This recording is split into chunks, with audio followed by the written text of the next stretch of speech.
Eugene Patrick Moran was born on April 3, 1924, in the small farming community of Soldiers Grove, Wisconsin, located in Crawford County, along the Kickapoo River Valley in the southwestern corner of the state.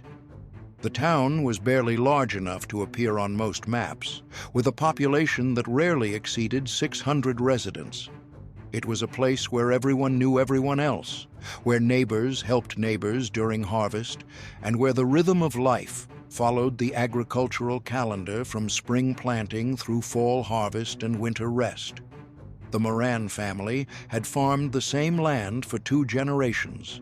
Eugene's grandfather had immigrated from Ireland in the 1880s and had purchased 80 acres of rolling farmland where he raised dairy cattle and grew corn, oats, and hay.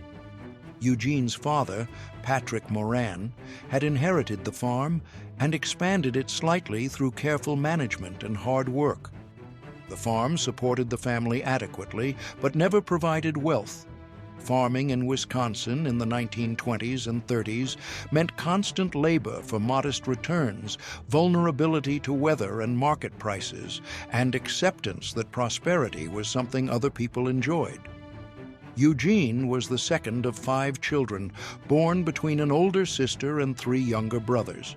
The family lived in a 2-story wooden farmhouse that had been built in the 1890s and showed its age through sagging floors, drafty windows, and a kitchen that never quite stayed warm during Wisconsin winters. The house had electricity by the time Eugene was born, but indoor plumbing didn't arrive until 1935, when Eugene was 11 years old. Before that, water came from a hand pump outside, and the outhouse stood 50 yards from the main house. Farm life shaped Eugene's character from earliest childhood. He learned to work before he learned to read. By age 5, he was feeding chickens and collecting eggs. By age 7, he was helping with milking the dairy cows morning and evening, every single day without exception, because cows required milking regardless of weather, holidays, or personal preferences. By age 10, he was driving the tractor during planting and harvest, operating machinery that could kill him if he made mistakes, learning the responsibility that came with dangerous tools. School was important to the Moran family, despite the demands of farm work. Eugene attended the one-room schoolhouse in Soldiers Grove, where students from 1st through 8th grade learned together under a single teacher. The arrangement was common in rural Wisconsin, where population density didn't support separate facilities for each grade level. Eugene proved to be an average student, neither brilliant nor struggling, completing his assignments adequately and advancing through the grades at the expected pace. But farming didn't interest Eugene the way it interested his father and grandfather. He performed his chores competently and without complaint, because that was expected and required. But his attention was elsewhere, directed skyward toward aircraft that occasionally passed overhead. In the 1930s, aviation was still novel enough to draw attention when planes appeared. Commercial air travel was expanding rapidly. Military aviation was developing new capabilities. Aircraft manufacturers were designing faster and more capable machines, and farm boys in Wisconsin could watch these technological marvels pass overhead and imagine different futures than endless cycles of planting and harvesting. Eugene became fascinated with aviation through a combination of imagination and accessible information. The local library, small as it was, received aviation magazines that Eugene read obsessively. He studied photographs of new aircraft designs. He memorized specifications and performance data. He learned about famous aviators like Charles Lindbergh and Amelia Earhart. He understood that aviation represented opportunity and adventure and escape from the predictable life that farming offered. His father tolerated this interest without encouraging it. Patrick Moran needed his sons to help operate the farm, and dreams of flying were irrelevant to the practical reality of managing dairy cattle and growing crops. But he didn't forbid Eugene's reading or mock his fascination. The boy would outgrow these fantasies eventually and settle into the responsibilities that farming required. Most farm boys did. The Depression hit rural Wisconsin hard when Eugene was 5 years old. Agricultural prices collapsed as demand evaporated and surpluses accumulated. The Moran farm's income dropped by more than half between 1929 and 1932. The family survived through extreme frugality, eating what they produced, repairing everything rather than replacing anything, and eliminating all expenses that weren't absolutely essential. The experience taught Eugene about resilience and resourcefulness, about continuing to work even when rewards seemed inadequate, about maintaining hope during prolonged hardship. The Depression years also reinforced his desire to find alternatives to farming.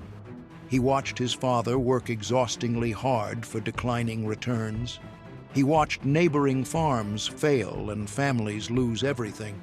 He understood that farming offered security only when prices remained stable and weather cooperated, neither of which could be guaranteed. Aviation, by contrast, was expanding rather than contracting. Airlines were hiring pilots. Aircraft manufacturers were hiring workers. The military was modernizing its air forces. Aviation represented growth and opportunity rather than decline and uncertainty. Eugene graduated from 8th grade in 1938 at age 14. High school required traveling to a larger town several miles away, which meant additional expense and time that the farm couldn't easily afford. Many rural students stopped their education after 8th grade and transitioned to full-time farm work or other employment. But Patrick Moran believed education mattered and arranged for Eugene to attend high school despite the inconvenience and cost. Gaze Mills High School served students from several surrounding communities. The school was larger than anything Eugene had experienced, with separate teachers for different subjects and students divided by grade level. Eugene continued his pattern of average academic performance, earning adequate grades without particular distinction. He participated in no sports or extracurricular activities, mainly because the farm demanded his time before and after school. He remained somewhat isolated socially, known as the quiet farm kid who read aviation magazines and talked about airplanes when anyone would listen. The late 1930s brought growing awareness of international tensions and the possibility of American involvement in foreign wars. Germany had rearmed and was expanding aggressively. Japan was conquering territory in Asia. The Spanish Civil War demonstrated the effectiveness of modern aerial warfare. The American military was beginning modest expansion and modernization after years of neglect and minimal funding. News reports discussed potential draft legislation and military buildup. War seemed increasingly likely even to teenagers in rural Wisconsin. Eugene watched these developments with mixed feelings. War meant danger and death, but war also meant opportunity for young men who wanted to serve in aviation roles. The military needed pilots and aircrew members. The training was provided free. The service was paid employment during a time when civilian jobs remained scarce. And military aviation meant flying modern aircraft rather than watching them pass overhead while milking cows. He graduated from Gaze Mills High School in June 1942 at age 18, having completed his education during the academic year when Pearl Harbor was attacked and America entered World War II. The nation was mobilizing rapidly. The draft was operating. Young men were enlisting voluntarily in enormous numbers. The military was expanding from a small peacetime force to a massive wartime organization that would eventually exceed 12 million personnel. Eugene made his decision quickly. He would enlist rather than waiting to be drafted. He would request assignment to the Army Air Forces rather than the Ground Army or Navy. He would train as aircrew rather than support personnel. His parents accepted his decision with resignation and concern. They had expected he would be called to service eventually.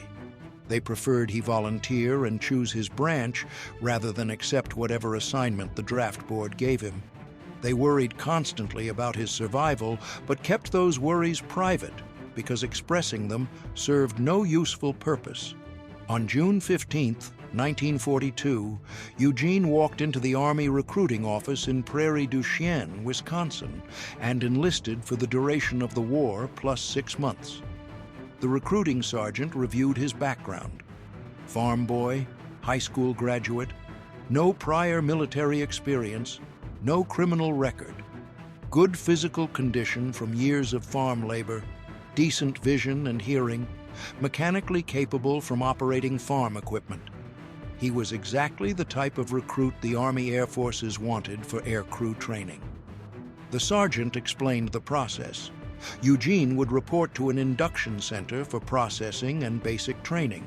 From there, he would be evaluated for various aircrew positions based on aptitude tests and physical qualifications. Potential assignments included pilot, navigator, bombardier, flight engineer, radio operator, or aerial gunner. Not everyone qualified for every position. The Air Forces would make final assignments based on their needs and individual capabilities. Eugene requested training as an aerial gunner specifically.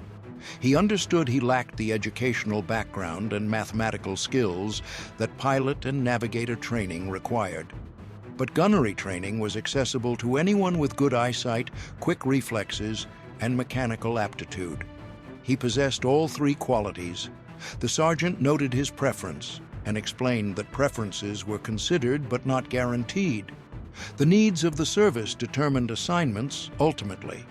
Eugene returned home to Soldiers Grove and spent his final weeks before induction helping his father with summer farm work.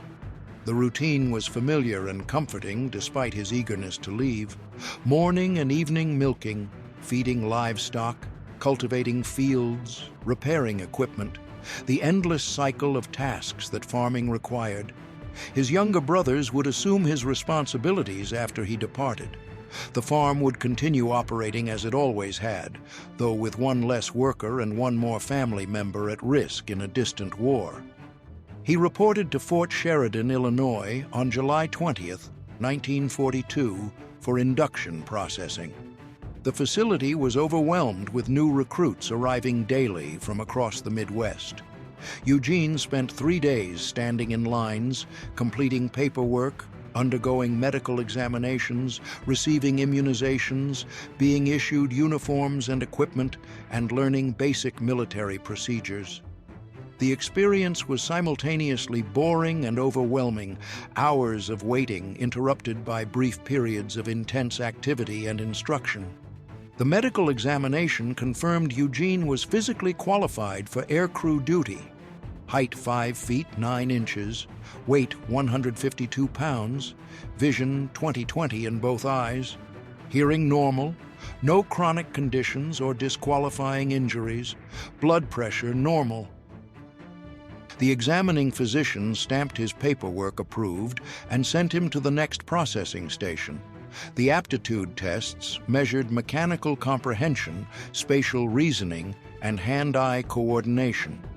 Eugene performed well on the mechanical sections, demonstrating understanding of how machines operated and how to solve practical problems. His spatial reasoning was adequate, though not exceptional. His hand-eye coordination tested above average, which was critical for aerial gunnery. The results supported his assignment preference. Basic training lasted 8 weeks at Shepherd Field in Texas, where Eugene learned military discipline, physical conditioning, and basic soldier skills. The training was demanding but not impossible for someone accustomed to farm labor. He could march long distances carrying heavy packs. He could perform physical exercises without excessive fatigue. He could function effectively despite heat, discomfort, and minimal sleep. Farm work had prepared him better than he realized for military service. The barracks held 50 men, mostly young recruits from diverse backgrounds.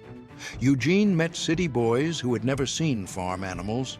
college students who had delayed enlistment as long as possible, factory workers from industrial cities, small-town boys like himself who came from rural communities across America.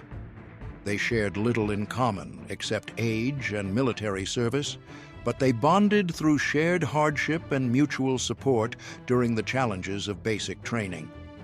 Eugene completed basic training in October 1942 and received orders to report to the Flexible Gunnery School at Tyndall Field in Florida for specialized aircrew training.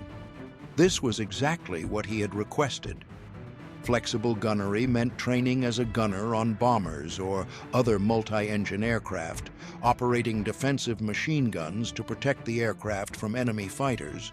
The training would last 6 weeks and would qualify him as an aerial gunner if he passed. Tyndall Field was located on the Florida Panhandle near Panama City, a relatively new installation built specifically for gunnery training. The facility included classrooms, firing ranges, and aircraft equipped with practice gun mounts. Hundreds of students cycled through the program continuously, learning the skills that bomber crews desperately needed as the air war over Europe and the Pacific intensified. The training curriculum was comprehensive and demanding. Students learned to identify enemy aircraft by silhouette at various ranges and angles: German Messerschmitt 109 fighters, Focke-Wulf 190 fighters, Japanese Zero fighters, Italian Machi fighters. The ability to distinguish friendly from enemy aircraft quickly and accurately was critical to avoiding tragic mistakes and engaging real threats effectively. They learned ballistics and deflection shooting, understanding how bullets traveled through space and how to aim at where a moving target would be rather than where it currently was. At bomber altitudes and combat speeds, the physics were complex. Targets moved hundreds of miles per hour in 3 dimensions. Bullets traveled at specific velocities affected by air density and temperature. Successful gunnery required intuitive understanding of these factors and the ability to aim correctly while under stress. They learned to operate .50 caliber Browning machine guns, the standard defensive weapon on American bombers. The guns were belt-fed, air-cooled, and capable of firing approximately 800 rounds per minute when functioning properly. But they could malfunction through improper loading, firing too continuously without cooling breaks, or damage from enemy fire. Gunners needed to clear jams quickly, replace damaged components during flight, and maintain weapons in harsh conditions at high altitude. They practiced on ground-based ranges first, firing at towed targets pulled behind aircraft at varying distances and angles. The targets were fabric sleeves that showed hits through holes made by bullets passing through. Each gunner's ammunition was tipped with paint of specific colors, so instructors could assess accuracy by examining the targets after each training flight. Eugene's accuracy was consistently above average, confirming his aptitude for the position. Then came aerial gunnery training, flying in AT-6 Texan training aircraft equipped with flexible gun mounts. Students rotated through gunner positions during flights, engaging towed targets pulled by other aircraft. The experience was exhilarating and terrifying simultaneously. The noise was overwhelming, even with hearing protection. The wind blast from the open gun positions was powerful. The aircraft maneuvered constantly to simulate combat conditions. Everything happened faster than ground training suggested. Eugene discovered he possessed natural ability for aerial gunnery. He could track moving targets smoothly. He could estimate range and deflection intuitively. He could fire controlled bursts rather than wasting ammunition through continuous firing. He could function effectively despite noise, vibration, cold, and disorientation. The skills that seemed impossibly difficult for some students felt almost natural to him. The instructors noticed and noted his performance favorably in their evaluations. The final examination tested all acquired skills under pressure. Students flew combat simulation missions where they had to identify targets correctly, engage them with appropriate tactics, and demonstrate proficiency under time pressure and stress. Eugene passed easily, scoring above the minimum requirement in all categories. On December 5, 1942, he graduated from Flexible Gunnery School with the rating of Aerial Gunner and the rank of Private First Class. His orders assigned him to the 6th Bombardment Squadron, 96th Bombardment Group, which was forming at Walla Walla Army Airfield in Washington State.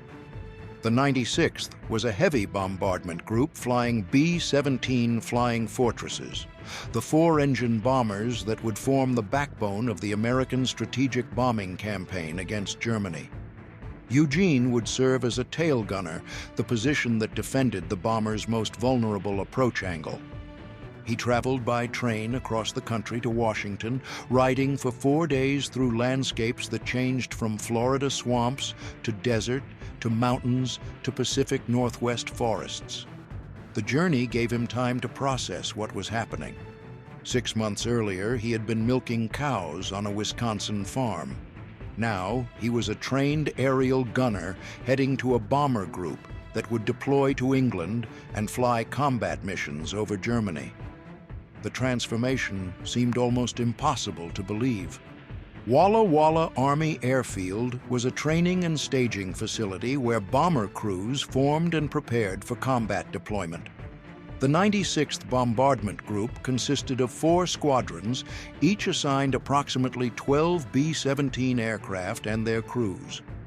The group was commanded by Lieutenant Colonel Archie Old Jr., a career officer who had been flying bombers since before the war. The group's assignment was to train until combat ready, then deploy to England and join the 8th Air Force in the strategic bombing campaign against German industry. Eugene was assigned to a crew that included 10 men total. First Lieutenant Robert Marshall was the pilot and aircraft commander, a 24-year-old from Ohio who had earned his wings through the standard pilot training pipeline. Second Lieutenant Thomas Wright was the co-pilot, 23 years old from Pennsylvania, slightly less experienced than Marshall but fully qualified. Second Lieutenant Jesse Orison was the navigator, a 25-year-old from Illinois with a college degree in mathematics, responsible for plotting courses and ensuring the aircraft reached its targets. Second Lieutenant William Patterson was the bombardier, 22 years old from New York, trained in the precise procedures of high-altitude bombing. Technical Sergeant Frank Mueller was the flight engineer and top turret gunner, a 30-year-old career soldier who understood B-17 systems better than anyone else on the crew. Staff Sergeant Raymond Kelly was the radio operator, responsible for communications and also operating the radio room gun when needed. Staff Sergeant John Davidson and Staff Sergeant Henry Williams were the waist gunners, standing at open windows on each side of the fuselage. Staff Sergeant Albert Chen was the ball turret gunner, operating the remote-controlled turret mounted beneath the aircraft. And Eugene Moran was the tail gunner, occupying the loneliest position on the bomber. The crew trained together intensively through January and February 1943. They flew practice missions, learning to function as a coordinated team. The pilots practiced formation flying and emergency procedures. The navigator practiced celestial navigation and dead reckoning. The bombardier practiced using the Norden bomb sight to hit designated targets. The gunners practiced engaging simulated enemy fighters while the bomber maneuvered. Every flight revealed problems and mistakes that needed correction before combat operations. Eugene learned the tail gunner position thoroughly during this training period. The compartment was cramped, barely large enough for one man sitting on a bicycle-style seat. 2 50-caliber machine guns pointed rearward through a clear plexiglass panel. Ammunition boxes lined the walls. The position was isolated from the rest of the aircraft by 40 feet of fuselage. Communication with other crew members required using the intercom system. Movement to or from the tail required crawling through the narrow passage over the bomb bay. The position was also cold, colder than anywhere else on the aircraft, because it was furthest from the engines that provided some heat. At combat altitude, temperatures dropped to 40 degrees below 0 Fahrenheit. Electrically heated flight suits helped, but didn't eliminate the cold. Frostbite was a constant danger for tail gunners who had to remove their gloves occasionally to clear gun jams or make adjustments. Hypothermia could set in during long missions if heating systems failed, but the position also offered the best view of German fighters approaching from the rear, which was their preferred attack angle. Tail gunners engaged the enemy before other crew members often saw threats developing. They were the last line of defense, protecting the bomber from attacks that could kill everyone aboard.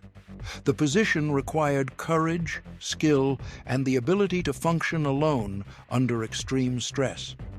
Eugene prepared himself mentally and physically for the realities of combat that training could simulate but never fully replicate. In March 1943, the 96th Bombardment Group received orders for deployment to England.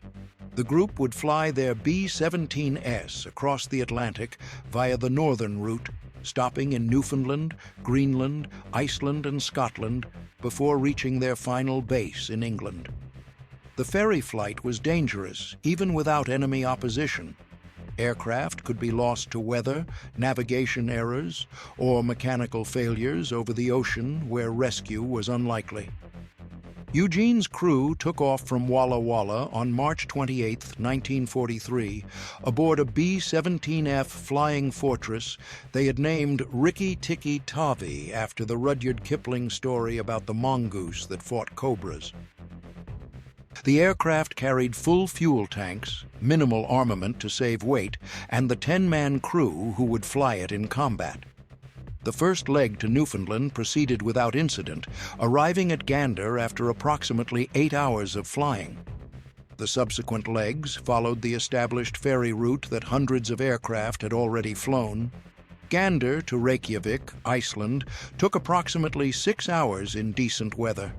Reykjavik to Prestwick, Scotland, took another 6 hours. Each landing brought the crew closer to England and the war. Each takeoff reminded them that mechanical failure or weather could kill them before they ever saw combat.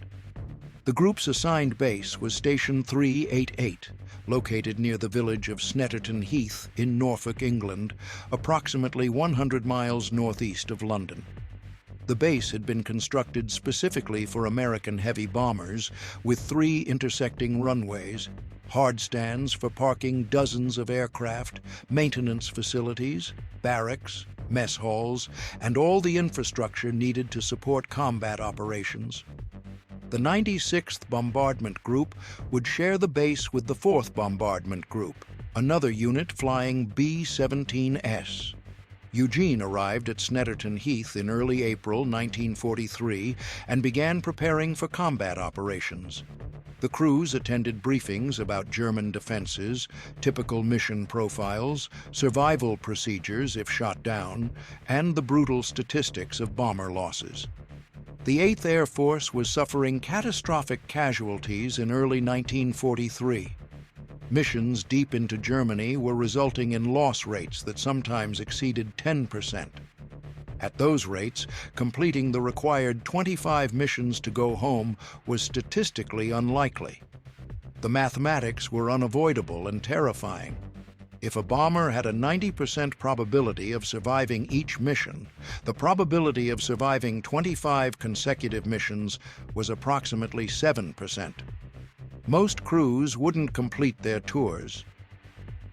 Most men would be killed or captured before finishing 25 missions.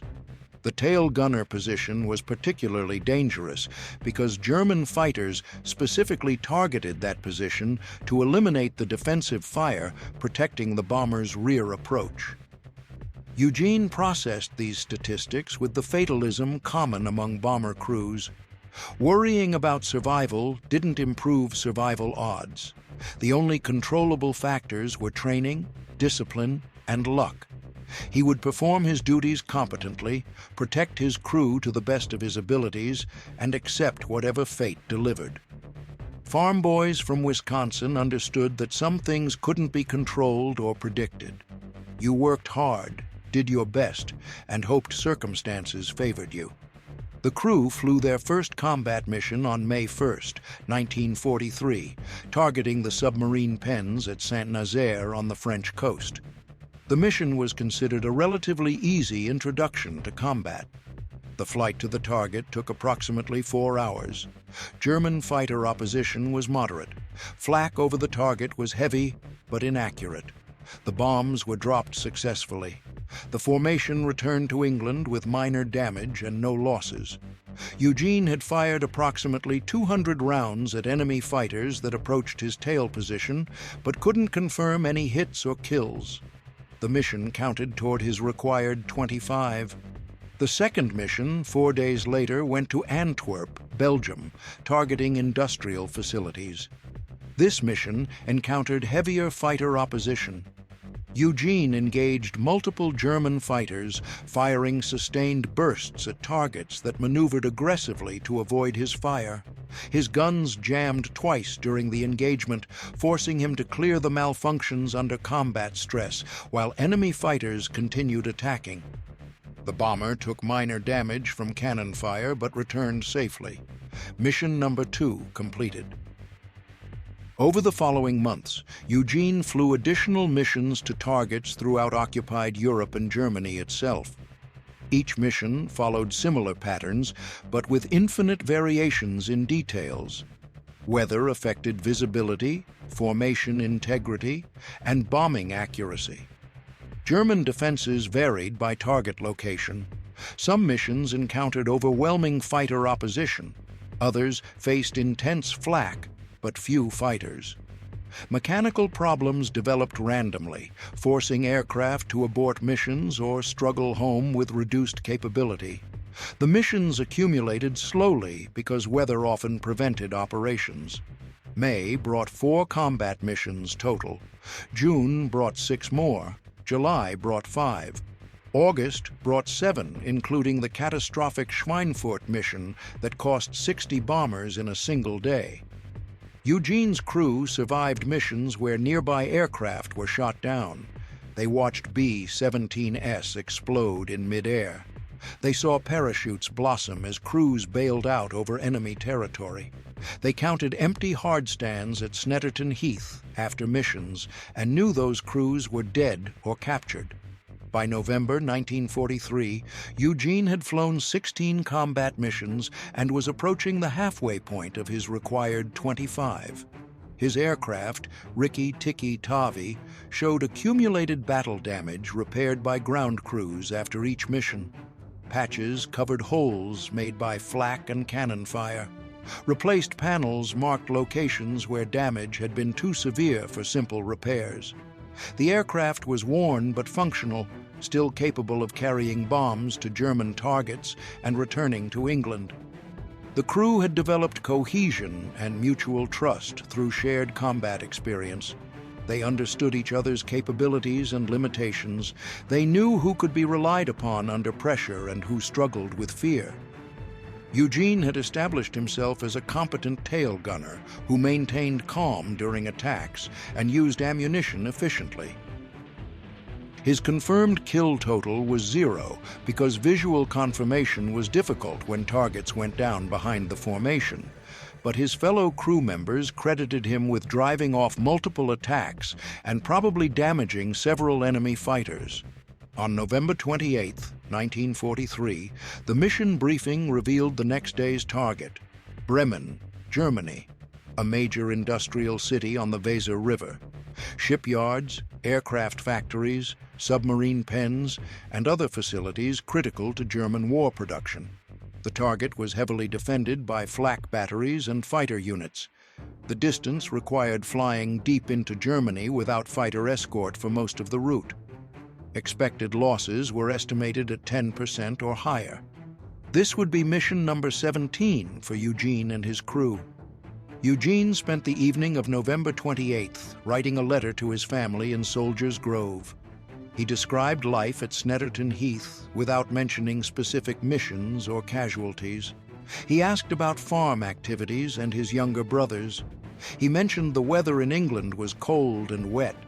He avoided discussing the mission scheduled for tomorrow because discussing it served no purpose except creating worry. The letter was routine and uninformative by design.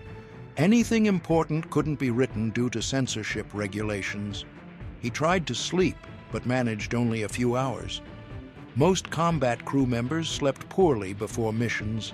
The fear was manageable during the day when activities provided distraction. At night, alone with thoughts and imagination, the fear became overwhelming.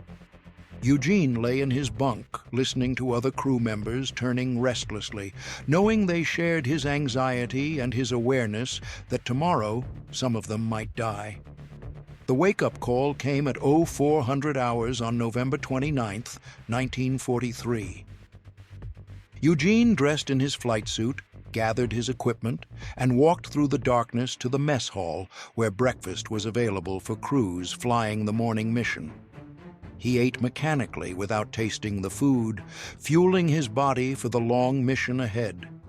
Around him, other airmen did the same, each processing fear and determination privately. The mission briefing began at 0500 hours.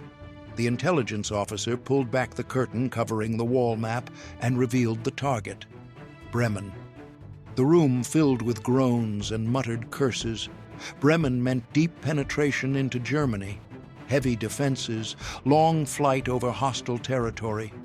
The officers described the route, the fighter escort plan, which would cover only the first portion of the flight, the expected flak concentrations, and the alternatives if weather prevented bombing the primary target. Eugene listened carefully to the intelligence briefing. German fighters would likely attack in force once the American escort turned back at the German border. The Luftwaffe had identified attacking formations after escort departure as the most effective tactic. They would target damaged aircraft and stragglers unable to maintain formation position. Tail gunners should expect sustained attacks from the 6 o'clock position. Ammunition management would be critical during extended engagements. The chaplain offered a brief prayer. The crews collected their equipment and walked to their assigned aircraft. Rikki-Tikki-Tavi waited on its hardstand, fueled, armed, and loaded with 4,000 pounds of high-explosive bombs. Ground crew members had worked through the night preparing the aircraft. They stood by, watching their airplane taxi away, knowing it might not return, and they would spend tomorrow preparing a replacement. Eugene climbed aboard through the tail entrance and crawled forward to his position. He checked his guns, verified ammunition supply, tested the intercom connection, and settled onto his bicycle seat. The plexiglass canopy around his position was clear and intact. The heating system appeared functional. His parachute was secured to his chest. Everything was ready. All he had to do now was survive the next 8 hours. The B-17S taxied to the runway in sequence and took off at 1-minute intervals. Rikki-Tikki-Tavi lifted off at 0645 hours and climbed to join the formation assembling over England. Assembling 300 bombers into proper defensive formation took approximately 2 hours of circling and maneuvering. Then the formation turned southeast toward Germany, toward Bremen, toward the mission that would change Eugene Moran's life forever. The formation of B-17 flying fortresses climbed steadily over the English countryside after takeoff, gradually assembling into the defensive combat box formation that would protect them during the long flight to Bremen and back. Eugene Moran sat in his tail gunner position, watching England recede below as Rikki-Tikki-Tavi gained altitude.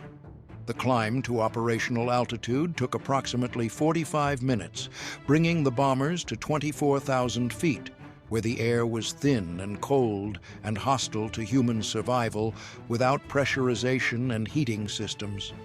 At 24,000 feet, the temperature outside the aircraft was 43 degrees below 0 Fahrenheit. Eugene's electrically heated flight suit provided some protection, but couldn't eliminate the cold completely. His breath formed ice crystals on his oxygen mask within minutes of reaching altitude. The plexiglass around his position accumulated frost on the interior surfaces. His gloved hands grew numb despite the heating elements woven into the fabric. The cold was a constant enemy that sapped strength and concentration throughout every mission. The bomber formation consisted of approximately 300 B-17S, organized into multiple combat boxes.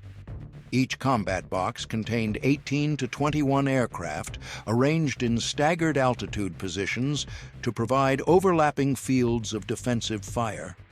The theory was that German fighters attacking any bomber in the formation would face fire from multiple aircraft simultaneously, making successful attacks costly and discouraging sustained engagement. The reality was that the defensive fire was effective only if the formation remained tight and intact. Damaged aircraft falling behind the formation lost that protection and became easy targets. The formation crossed the English coast, heading southeast toward the European mainland. The North Sea stretched below, gray and cold and utterly hostile to survival if aircraft went down. Ditching a B-17 in the ocean was theoretically possible, but rarely successful. The aircraft was not designed to float.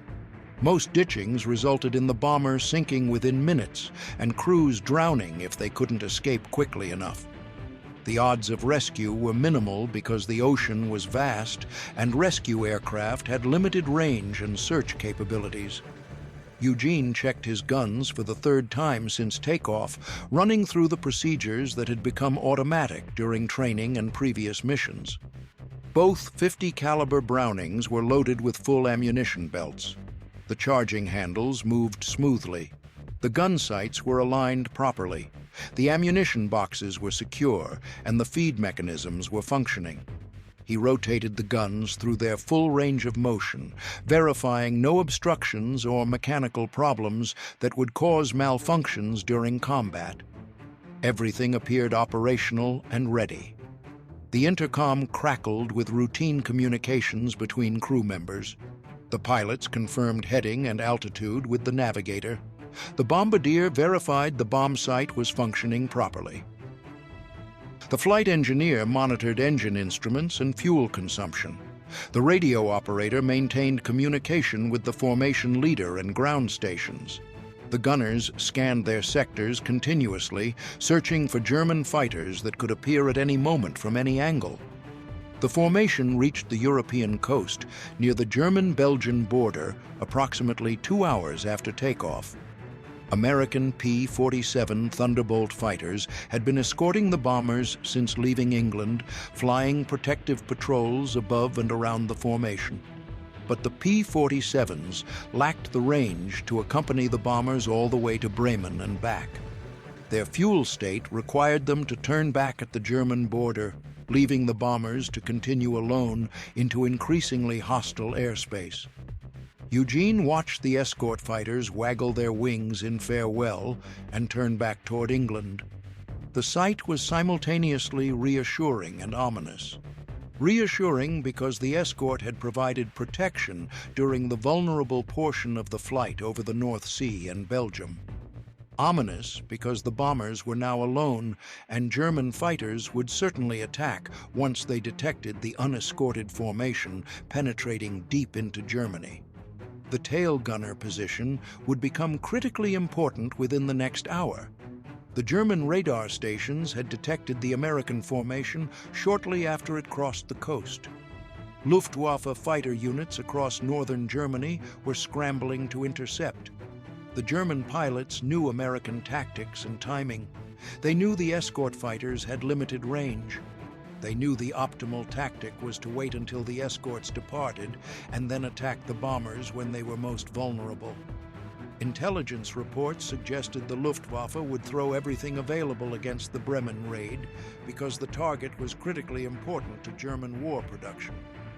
The first German fighters appeared approximately 30 minutes after the American escorts turned back.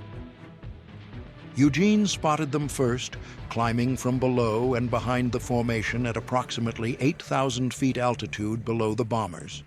He counted quickly. 12 aircraft. Then more appeared.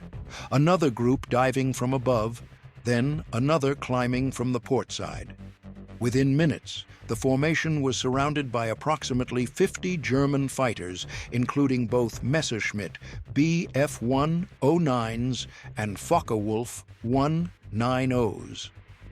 The German pilots were professionals who had been fighting since 1939. They knew exactly how to kill B-17S efficiently.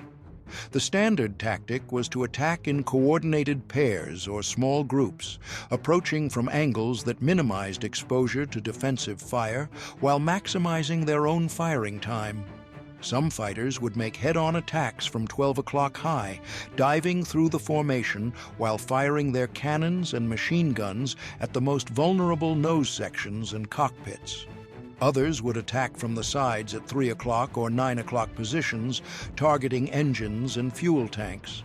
Still others would attack from behind, accepting fire from the tail gunners, but knowing that a sustained attack from 6 o'clock position could cripple or destroy a bomber. Eugene's sector was the 6 o'clock position directly behind the bomber. Any fighter attacking from that angle was his responsibility and his alone. The other gunners protected different sectors. The ball turret covered the belly. The waist gunners covered the sides. The top turret covered above. But the tail was Eugene's exclusive domain.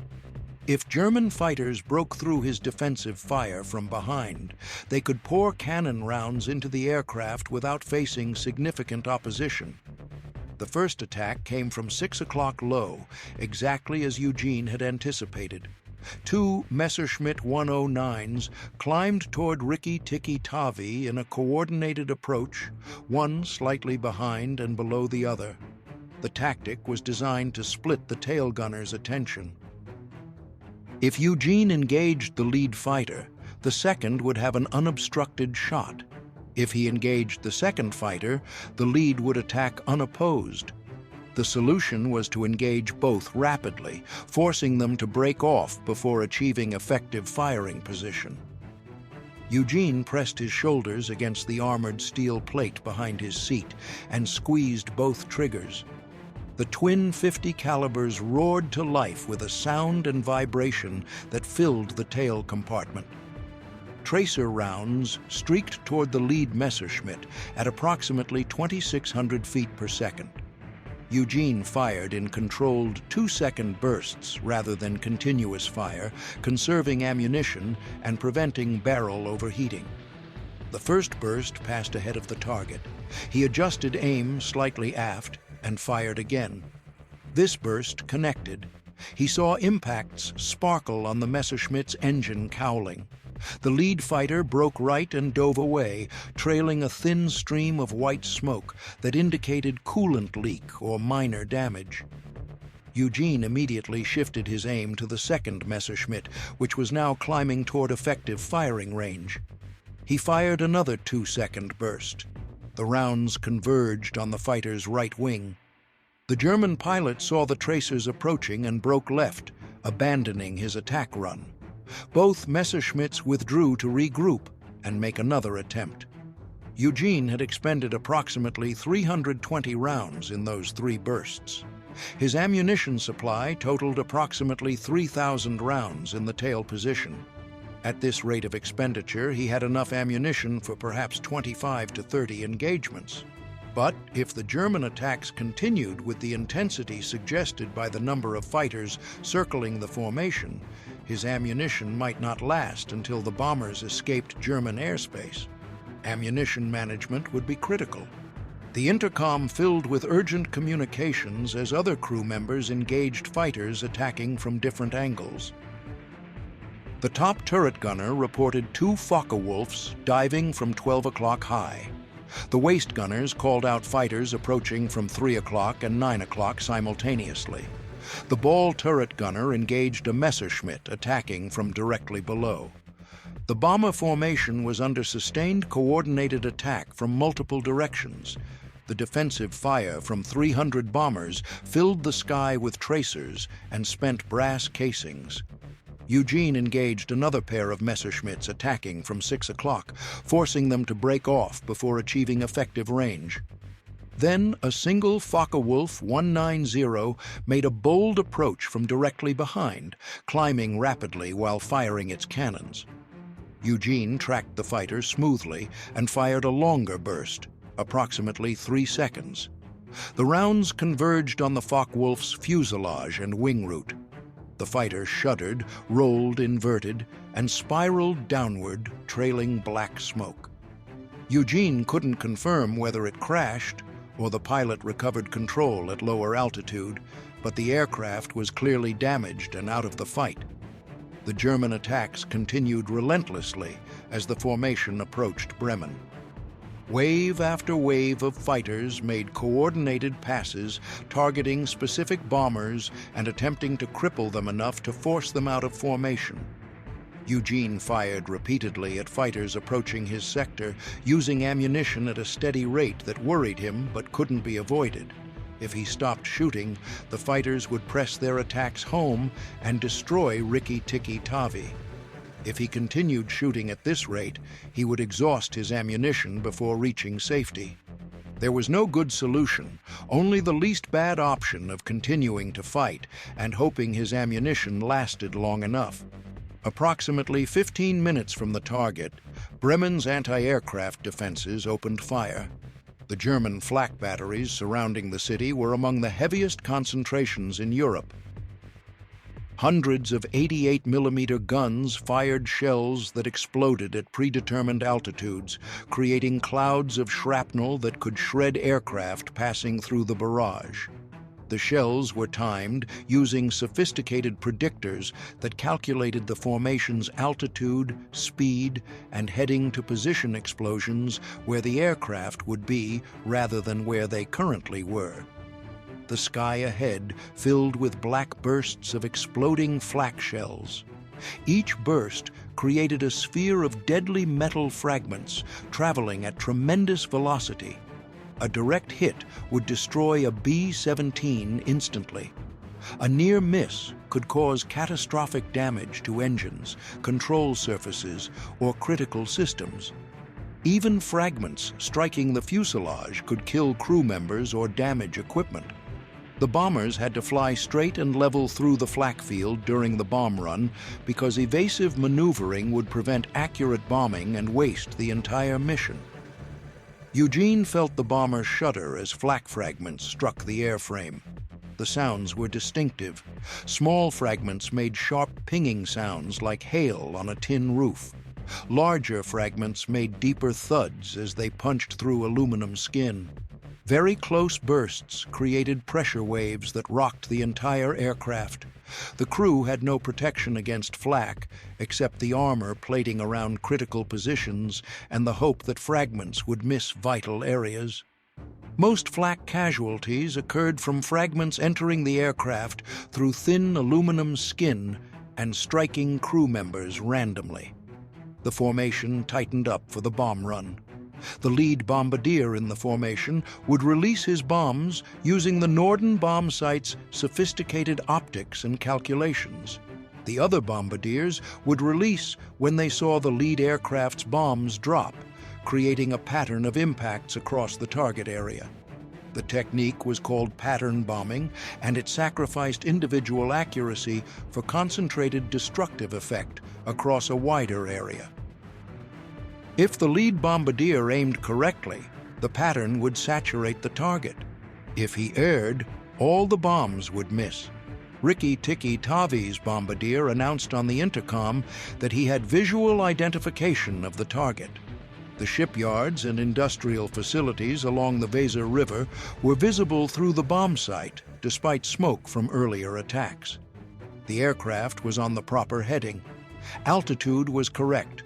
Airspeed was stable. The bomb site was tracking properly. The bomb bay doors opened. The bomber slowed slightly as drag increased. The formation maintained tight spacing despite the flak bursts exploding continuously around them. At 11:32 in the morning, the lead bombardier released his bombs. Within seconds, 4,000 pounds of high explosives tumbled from Rikki-Tikki-Tavi's bomb bay toward Bremen. Eugene felt the aircraft lurch upward slightly as the tremendous weight suddenly disappeared. The bomb bay doors closed. The formation turned west toward England. The mission was half complete. All they had to do now was survive the 200-mile flight home through continued flak and fighter attacks. Then everything went catastrophically wrong in the span of approximately 3 seconds. A flak shell exploded directly beneath Rikki-Tikki-Tavi's No. 2 engine on the port wing. The explosion was close enough that Eugene felt the pressure wave through the entire airframe. Fragments tore through the engine cowling and into the engine itself. Critical components were destroyed instantly. Oil lines ruptured. Coolant sprayed into the slipstream. The propeller windmilled uselessly as the engine died. Lieutenant Marshall feathered the propeller immediately, stopping its rotation to reduce drag. The procedure was automatic and essential. A windmilling propeller created enormous drag that would slow the aircraft and make maintaining formation position impossible. But even with the propeller feathered, losing one engine meant significant performance degradation. The bomber would struggle to maintain altitude and airspeed with only 3 engines operating. It would gradually fall behind the formation despite the pilot's best efforts. Eugene watched through his tail position as the rest of the formation slowly pulled ahead. Rikki-Tikki-Tavi was still flying, still controllable, but incapable of matching the 3-engine performance of the undamaged bombers. Within 5 minutes, the aircraft had fallen approximately 1 mile behind the main formation. Within 10 minutes, the gap had widened to 2 miles. The aircraft was now a straggler, exactly the situation every bomber crew feared most. German fighter pilots watched for stragglers with predatory focus. A lone bomber separated from the formation's defensive fire was vulnerable and valuable. Shooting it down required less risk and fewer resources than attacking aircraft within the protective box. The Luftwaffe had standing orders to prioritize stragglers because they represented the most efficient use of limited fighter strength and ammunition. Eugene spotted them coming before anyone else on the crew saw the threat. A group of German fighters had broken off from attacks on the main formation and were repositioning to engage the crippled B-17. He counted 12 Messerschmitts climbing from below. Another group of Focke-Wulfs was diving from above. Rikki-Tikki-Tavi was about to fight alone against overwhelming odds with reduced defensive capability and no hope of support from other bombers. The first attack came from 6 o'clock low, the standard tail approach that German pilots preferred against stragglers. 3 Messerschmitts climbed in formation, their cannons and machine guns aimed at the isolated bomber. Eugene engaged them immediately, firing sustained bursts at the lead aircraft. His rounds connected, damaging the fighter's wing and forcing it to break off. But the other 2 Messerschmitts continued their attack, firing their weapons as they closed range. Eugene felt and heard the impacts as 20-millimeter cannon rounds struck Rikki-Tikki-Tavi. The sounds were distinctive and terrifying. Cannon shells made deep thudding sounds when they hit, completely different from the sharp crack of machine gun bullets. Each impact meant serious damage because cannon rounds were explosive and created large holes in airframe structure.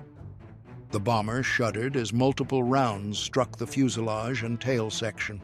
He fired at the second Messerschmitt, tracking it smoothly and holding the trigger longer than normal. The extended burst connected solidly. The fighter's engine exploded in a brilliant flash of orange flame. The aircraft rolled inverted and spiraled downward out of control. Eugene's first confirmed kill. He had no time to acknowledge the achievement because the third Messerschmitt was still attacking and more fighters were approaching from other angles. The waist gunners were firing at fighters attacking from 3 o'clock and 9 o'clock. The top turret engaged aircraft diving from above. The ball turret fired at threats from below. Every gunner on the crew was engaging targets simultaneously, expending ammunition at rates that couldn't be sustained for long periods. The bomber was surrounded by enemy fighters making coordinated attacks from multiple directions in an effort to overwhelm the defensive fire and achieve killing hits on critical systems. Eugene engaged another Messerschmitt, then another Focke-Wulf, then 2 more fighters approaching together. His ammunition was depleting rapidly, but he couldn't reduce his rate of fire without allowing the Germans to press their attacks closer and increase their probability of inflicting catastrophic damage. The tail guns were the primary defense against the most common attack angle. If he stopped shooting, the fighters would destroy the bomber within minutes. Then he felt the impact in his left forearm. The sensation was immediate and overwhelming. Not pain initially, but tremendous force, as if someone had struck his arm with a baseball bat swung at full strength. The arm went numb instantly. Eugene glanced down and saw blood soaking through his flight suit sleeve. A cannon shell fragment had entered through the thin aluminum skin and struck his arm. The wound was serious, but not immediately life-threatening. His hand still functioned despite the injury. He could still grip the gun controls. He resumed firing at attacking fighters, compensating for the wounded left arm by relying more heavily on his right hand. The pain began approximately 10 seconds after the initial impact, starting as a dull ache and rapidly intensifying to a sharp burning sensation that made him grit his teeth. But pain didn't matter. Only continuing to fight mattered. If he stopped shooting, everyone aboard would die. 30 seconds later, his right forearm took a hit. Another cannon fragment punched through the tail section and struck his right arm in almost exactly the same location as the first wound. Both forearms were now bleeding heavily. Both arms hurt with an intensity that made concentration difficult. But Eugene continued firing because stopping wasn't an option. He gripped the gun controls despite the blood making his gloves slippery and the pain making every movement agony. The intercom had gone mostly silent. Eugene heard only static and occasional fragmented transmissions that suggested the radio system was damaged. He didn't know if other crew members were alive or dead, wounded or fighting. He was isolated in the tail compartment with no communication and no way to determine the overall status of the aircraft. All he could do was continue defending his sector and hope someone else was still flying the bomber toward safety. The German attacks continued without pause. Wave after wave of fighters made passes at the crippled B-17, firing their weapons and inflicting cumulative damage that was degrading the aircraft's ability to fly. Eugene engaged every fighter that approached his tail position, firing with both arms despite the wounds that made each trigger pull painful. His ammunition was running critically low. He had perhaps 800 rounds remaining from the original 3,000. At current expenditure rates, he had maybe 5 more minutes of defensive fire before the guns went silent. Then the aircraft lurched violently. Eugene felt the entire tail section shake as something catastrophic happened forward. The intercom transmitted a brief scream, then went completely dead. The bomber's nose pitched down sharply. Eugene felt himself pressed against his shoulder harness as the aircraft entered an uncontrolled descent. Something critical had failed. Either the pilots were dead, or the control systems were destroyed, or both. Rikki Tikki Tavi was going down. He tried to move toward the exit but discovered his parachute harness was damaged. Looking down, he saw multiple holes in the canvas pack strapped to his chest. Cannon fragments had shredded the parachute while he was fighting. The silk canopy inside was certainly destroyed. His parachute was useless. If he bailed out, he would fall 24,000 feet to his death. There would be no gentle descent under a functioning parachute, just a long fall and a fatal impact. Eugene made a decision in that moment that defined everything that followed. He would not bail out with a destroyed parachute. He would stay with the aircraft and continue fighting for as long as the guns had ammunition and the aircraft remained airborne. If he was going to die, he would die fighting rather than falling helplessly. Farm boys from Wisconsin understood that some situations offered no good choices, only the least unacceptable option among terrible alternatives. He resumed firing at German fighters that were still attacking despite the bomber's obvious mortal damage. The fighters should have broken off and searched for other targets, but they continued making passes, perhaps wanting to confirm the kill or simply finishing what they had started. Eugene engaged them with his remaining ammunition, firing controlled bursts that conserved rounds while still forcing the fighters to maneuver defensively. Then came the sound that would haunt Eugene for the rest of his life. The shriek of tearing aluminum, the scream of structural failure occurring under aerodynamic loads that exceeded design limits. Rikki-tikki-tavi was breaking apart in midair. The fuselage was separating. The aircraft that had carried 10 men across the Atlantic and through 17 combat missions was disintegrating at 24,000 feet. Eugene felt the tail section lurch violently as it separated from the rest of the bomber. The sensation was impossible to describe adequately. The entire world seemed to come apart simultaneously. The noise was overwhelming. The vibration was so intense, his vision blurred. The G-forces threw him against his restraints, hard enough to bruise ribs. Then, suddenly, he was falling, still strapped into his seat in the severed tail section of a B-17 Flying Fortress. Through the torn opening where the tail had separated from the fuselage, Eugene watched the rest of Rikki-tikki-tavi tumble away. The wings, the engines, the cockpit, the bodies of his crewmates, all of it spinning toward the German countryside far below. Navigator Jesse Orison might have survived if he bailed out in time. But the pilots were certainly dead. The other gunners were certainly dead. Eugene was alone now in a piece of wreckage falling 4.5 miles toward Earth. The tail section tumbled end over end, creating centrifugal forces that threw Eugene against the walls of his compartment despite his harness. Blood from his wounded arms sprayed across the interior. The wind howled through the torn fuselage where the rest of the aircraft had been. The temperature dropped even further as the wreckage descended through increasingly dense and warmer air layers.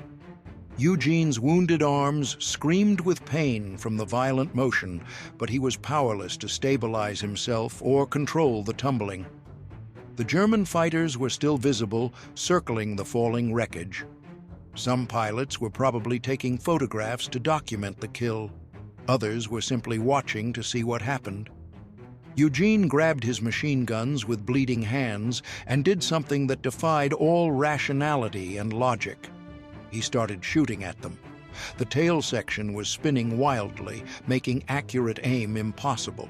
The G-forces made simply holding the gun controls difficult. But Eugene Moran, falling to what seemed certain death, refused to stop fighting.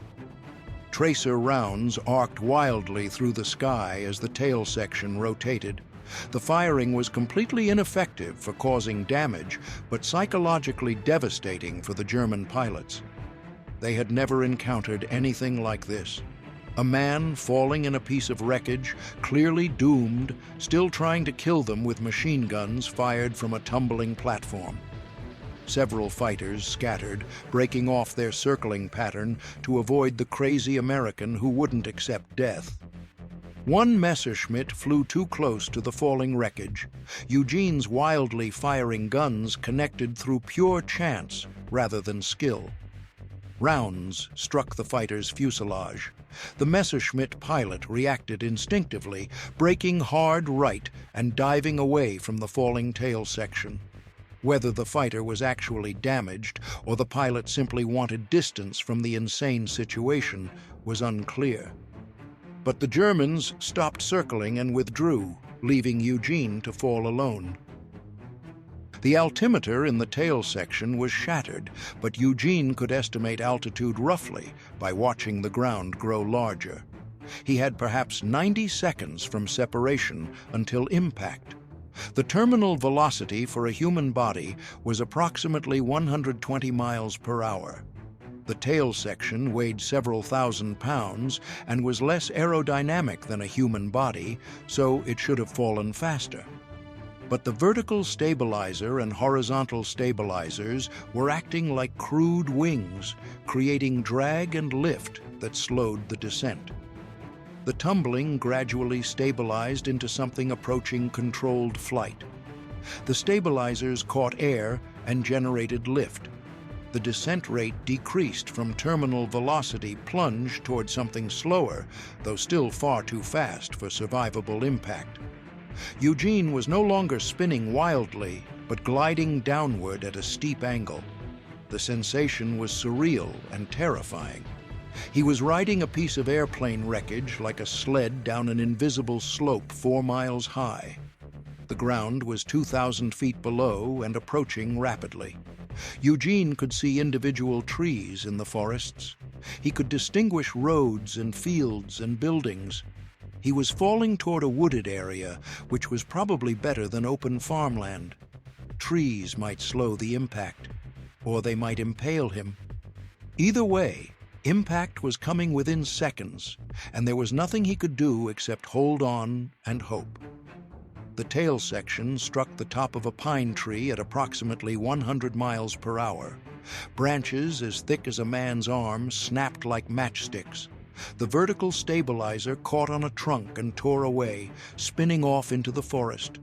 The wreckage cartwheeled through the canopy, shedding pieces of aluminum with each impact. Eugene's head slammed into the steel framework above him. His vision exploded into white light. He felt ribs crack as his chest struck the ammunition boxes. Both arms bent at angles they were never designed to bend. The tail section hit another tree, spun sideways, and crashed into the frozen ground with a tremendous impact that drove every bit of air from Eugene's lungs. The wreckage skidded approximately 20 feet before stopping against a large pine tree.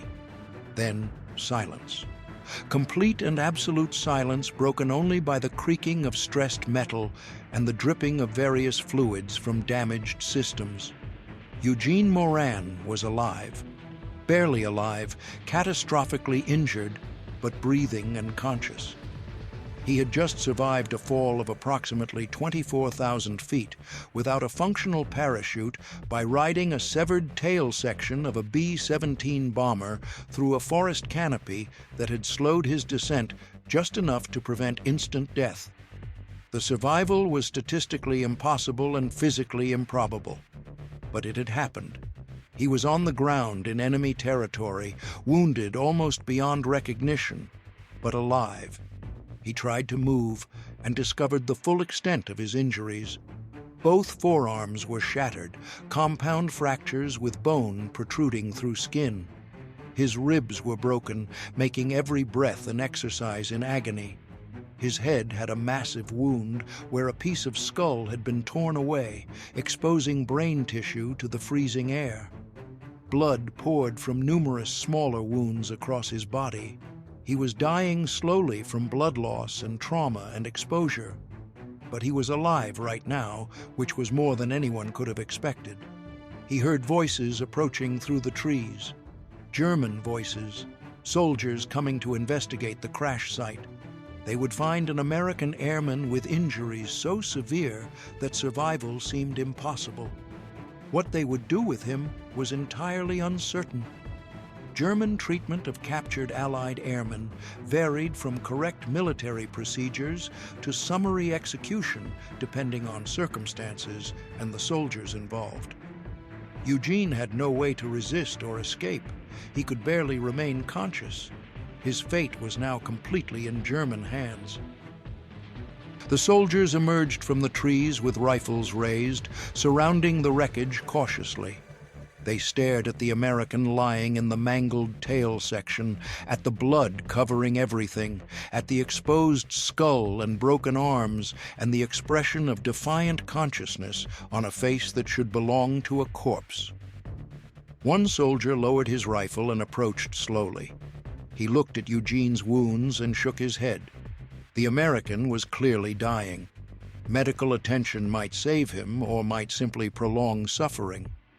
The decision would be made by officers, not frontline soldiers.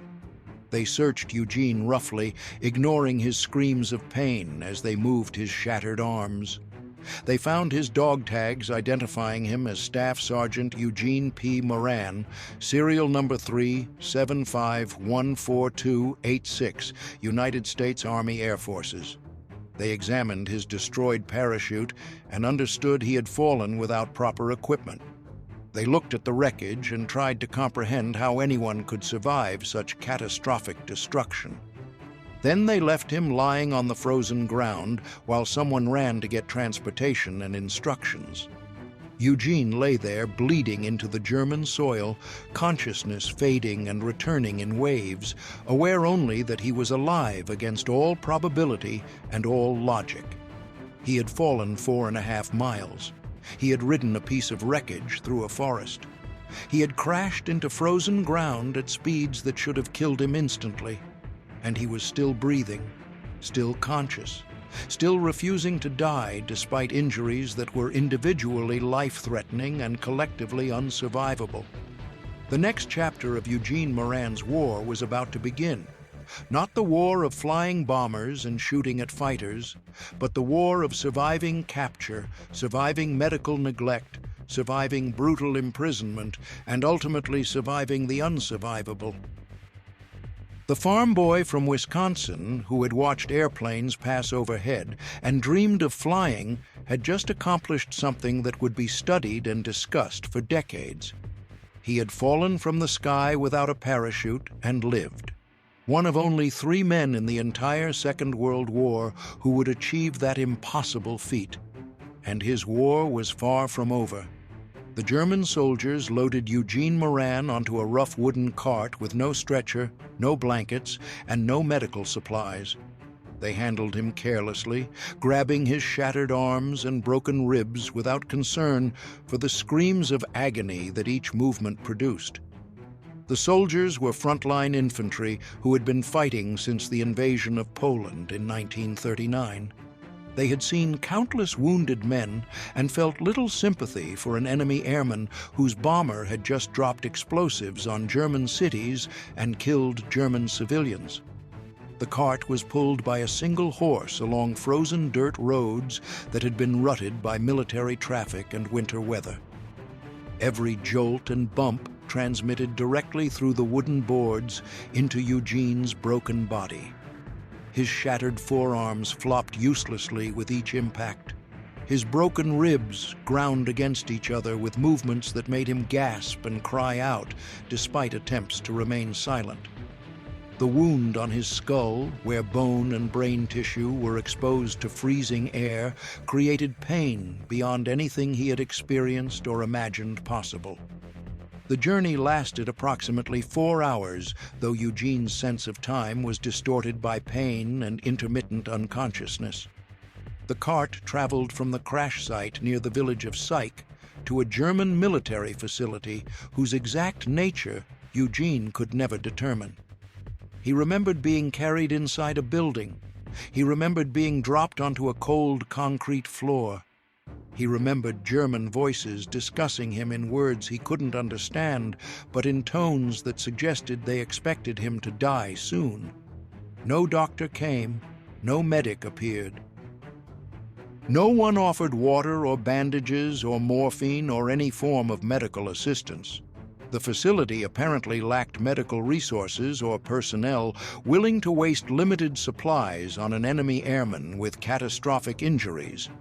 Eugene lay on that concrete floor while his wounds became infected, while his exposed brain tissue began swelling, while his broken arms turned purple and black from interrupted blood circulation and developing gangrene. The cold was almost as deadly as the wounds. The building was unheated or minimally heated. The concrete floor conducted heat away from Eugene's body faster than his damaged metabolism could produce warmth. Hypothermia began setting in within hours. His core temperature dropped. His extremities grew numb. His mental functions became sluggish and confused. Without intervention, hypothermia would kill him almost as certainly as his wounds would. He drifted in and out of consciousness throughout the first night. During conscious periods, the pain was overwhelming and all-consuming. Every breath hurt. Every heartbeat sent waves of agony through his broken body. The wound on his skull throbbed with each pulse of blood through damaged vessels. His arms had progressed beyond pain into a strange, numb, burning sensation that suggested nerve damage and tissue death. He understood he was dying slowly, and there was nothing he could do to prevent it. During unconscious periods, he experienced fever dreams and hallucinations that mixed memories of Wisconsin farm life with recent combat experiences. He saw his father milking cows while German fighters flew overhead. He watched his mother serving dinner in the farmhouse kitchen while flak exploded around her. He heard his younger brothers calling his name from inside a burning B-17. The dreams were vivid and disturbing and impossible to distinguish from waking reality during the periods when consciousness and unconsciousness blurred together. German guards checked on him periodically during the first day. They looked at his wounds and shook their heads. One guard brought a canteen of water and held it to Eugene's lips, allowing him to drink despite regulations that probably prohibited giving aid to prisoners before processing. The water was the first thing Eugene had consumed in over 24 hours. It helped marginally, but couldn't address the fundamental problems of massive trauma, infection, and medical neglect. The second day brought worsening conditions. Eugene's wounds were clearly infected. Red streaks extended from the gashes on his forearms, indicating blood poisoning spreading through his circulatory system. The exposed brain tissue had swollen noticeably, creating pressure against the surrounding skull fragments. Pus oozed from multiple wounds. His fever climbed higher despite the cold environment.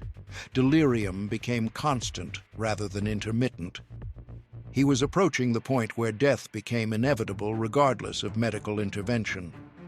Late on the second day, something changed. New German officers arrived at the facility and examined Eugene with more careful attention than the previous guards had shown. These officers appeared to be medical personnel, or at least individuals with some medical training. They looked at his wounds and engaged in serious discussion about whether he could or should be moved. The consensus seemed to be that moving him was risky, but leaving him here meant certain death. Transportation was arranged. Another cart journey, this one slightly more careful than the first, but still agonizing beyond description. Eugene screamed continuously during the early portion of the journey until his voice gave out and he could only make weak, gasping sounds. The guards ignored his suffering completely. They had their orders to transport the prisoner to a medical facility. Whether he survived the transportation was secondary to completing the assigned task.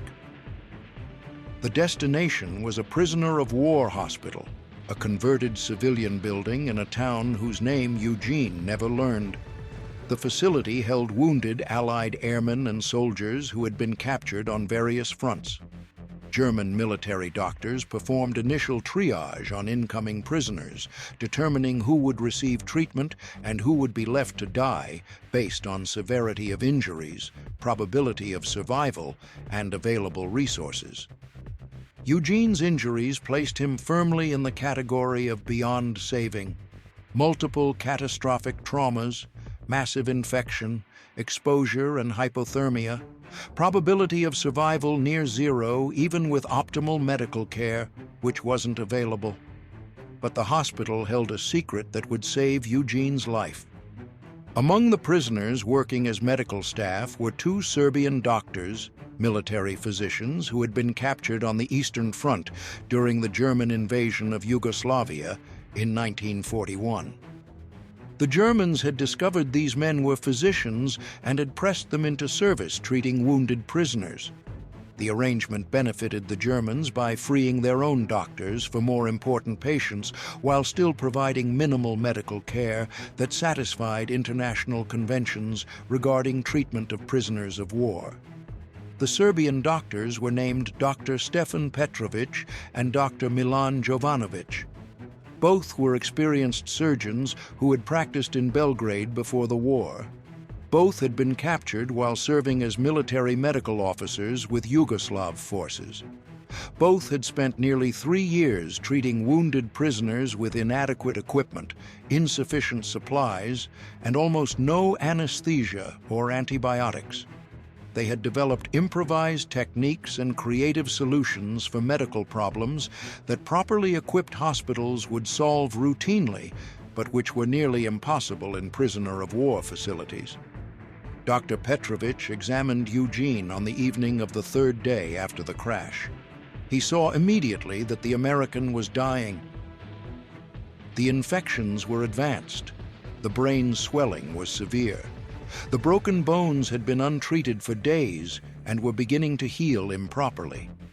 Gangrene was developing in both forearms. Without aggressive intervention, the prisoner would die within 48 hours.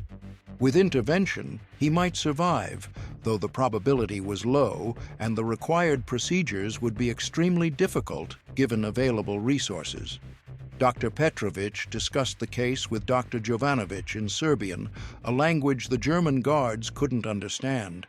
They debated whether attempting surgery was ethical given the low probability of success and the tremendous suffering the patient would endure during procedures performed without adequate anesthesia. They could let him die peacefully through morphine-induced unconsciousness. Or they could attempt to save him through brutal surgeries that would cause unimaginable pain and might fail anyway. They decided to try, not because anyone ordered them to, not because the Americans' survival mattered strategically or politically, simply because they were physicians and Eugene was a wounded man who deserved whatever help medicine could provide. They would do everything possible with the limited resources available and accept whatever outcome resulted from their best efforts. The Serbian doctors requisitioned an operating room and what medical supplies the German administrators would release. The supplies were minimal by any reasonable standard. Surgical instruments designed for field operations rather than complex procedures. Local anesthetic that would numb small areas but couldn't provide unconsciousness or eliminate pain completely. Crude metal plates and pins for bone repair, bandages torn from sheets because proper surgical dressings were unavailable, thread for sutures, antiseptic solution in limited quantities, no antibiotics because those were reserved exclusively for German military personnel. The surgery began on the morning of the 4th day after Eugene's crash. Dr. Petrovic served as lead surgeon while Dr. Jovanovic assisted. 2 prisoner orderlies helped by holding instruments and managing supplies. The German guards watched through windows to ensure nothing inappropriate occurred, but didn't interfere with the medical procedures. Eugene was conscious when they brought him to the operating room. The doctors explained in broken English what they intended to do. They would set his broken bones with metal pins and wire. They would clean the infected tissue from his wounds. They would remove bone fragments from his skull and cover the exposed brain tissue. They would attach a metal plate to protect the damaged skull area. The procedures would take many hours. The pain would be severe despite local anesthesia. He needed to understand and consent to what was about to happen. Eugene understood. He consented. What choice did he have? Death was certain without surgery. Survival was possible with surgery despite the pain and risk. Farm boys from Wisconsin understood making hard choices when all available options were terrible. You chose the least bad alternative and accepted the consequences. They began with his left forearm, the arm that had been hit first during the fighter attack. Dr. Petrovich administered local anesthetic by injection at multiple points around the wound. The drug reduced but didn't eliminate sensation. Eugene could still feel pressure and movement even if direct pain was somewhat dulled. The doctor made an incision to access the shattered bones. Eugene felt the scalpel cutting through skin and muscle tissue. He gritted his teeth and forced himself to remain still, despite the overwhelming urge to pull away from the source of pain.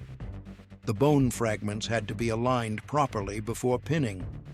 Dr. Petrovich manipulated the pieces into correct positions by feel and visual assessment. Each movement sent waves of pain through Eugene's arm despite the anesthetic. The doctor inserted metal pins through the bone fragments, drilling holes with a hand-powered device and hammering pins into place with careful, measured strikes. Eugene could hear and feel each hammer blow transmitted through bone directly to his brain. Wire was wrapped around the pins to stabilize the bone fragments and hold them in alignment during healing. The procedure was crude by modern standards, but effective if performed correctly. The doctor had done this dozens of times on other wounded prisoners. He knew what worked and what failed. He worked methodically, despite the primitive tools and the patient's obvious suffering. The right forearm received identical treatment: clean the wound, remove dead tissue, align bone fragments, insert pins, wrap wire, suture the incision. The procedure took approximately 90 minutes for both arms. Eugene remained conscious throughout, drifting occasionally into semi-consciousness when pain overwhelmed his ability to maintain awareness. The orderlies gave him water during brief pauses, but no other relief was available. The doctors moved to Eugene's ribs next. Multiple ribs were broken, some with simple fractures that would heal naturally, and others with displaced breaks that needed intervention. The doctors couldn't repair the ribs surgically without opening Eugene's chest, which was far too dangerous given his weakened condition and the lack of proper equipment. Instead, they wrapped his entire torso tightly with bandages to immobilize the broken ribs and prevent further damage. The wrapping compressed his chest and made breathing difficult, but protected against the ribs shifting and potentially puncturing lungs or other organs. Then came the skull.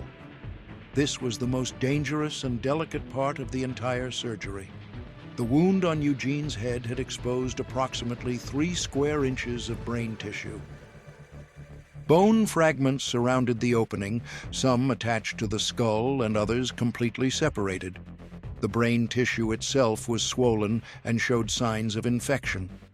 Any mistake during this procedure could cause immediate death or permanent severe brain damage. Dr. Petrovich administered as much local anesthetic as he dared use without risking toxic overdose.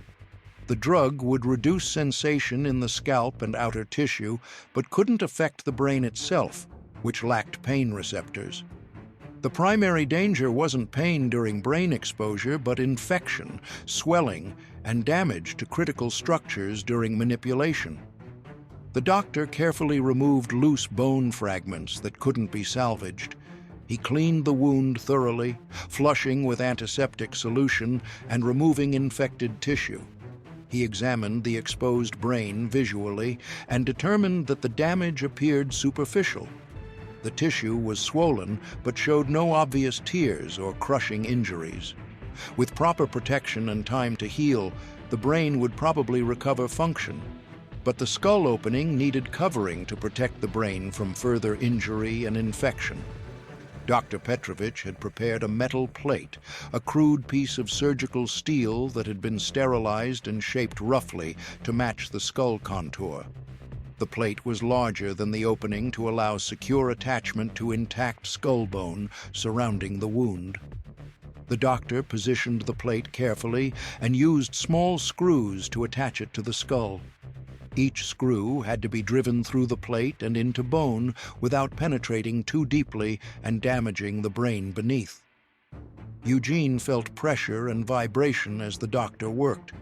The sensation was deeply disturbing even without acute pain. He could feel tools working on his skull. He could feel the metal plate being positioned and secured. He knew his brain was exposed to air and instruments.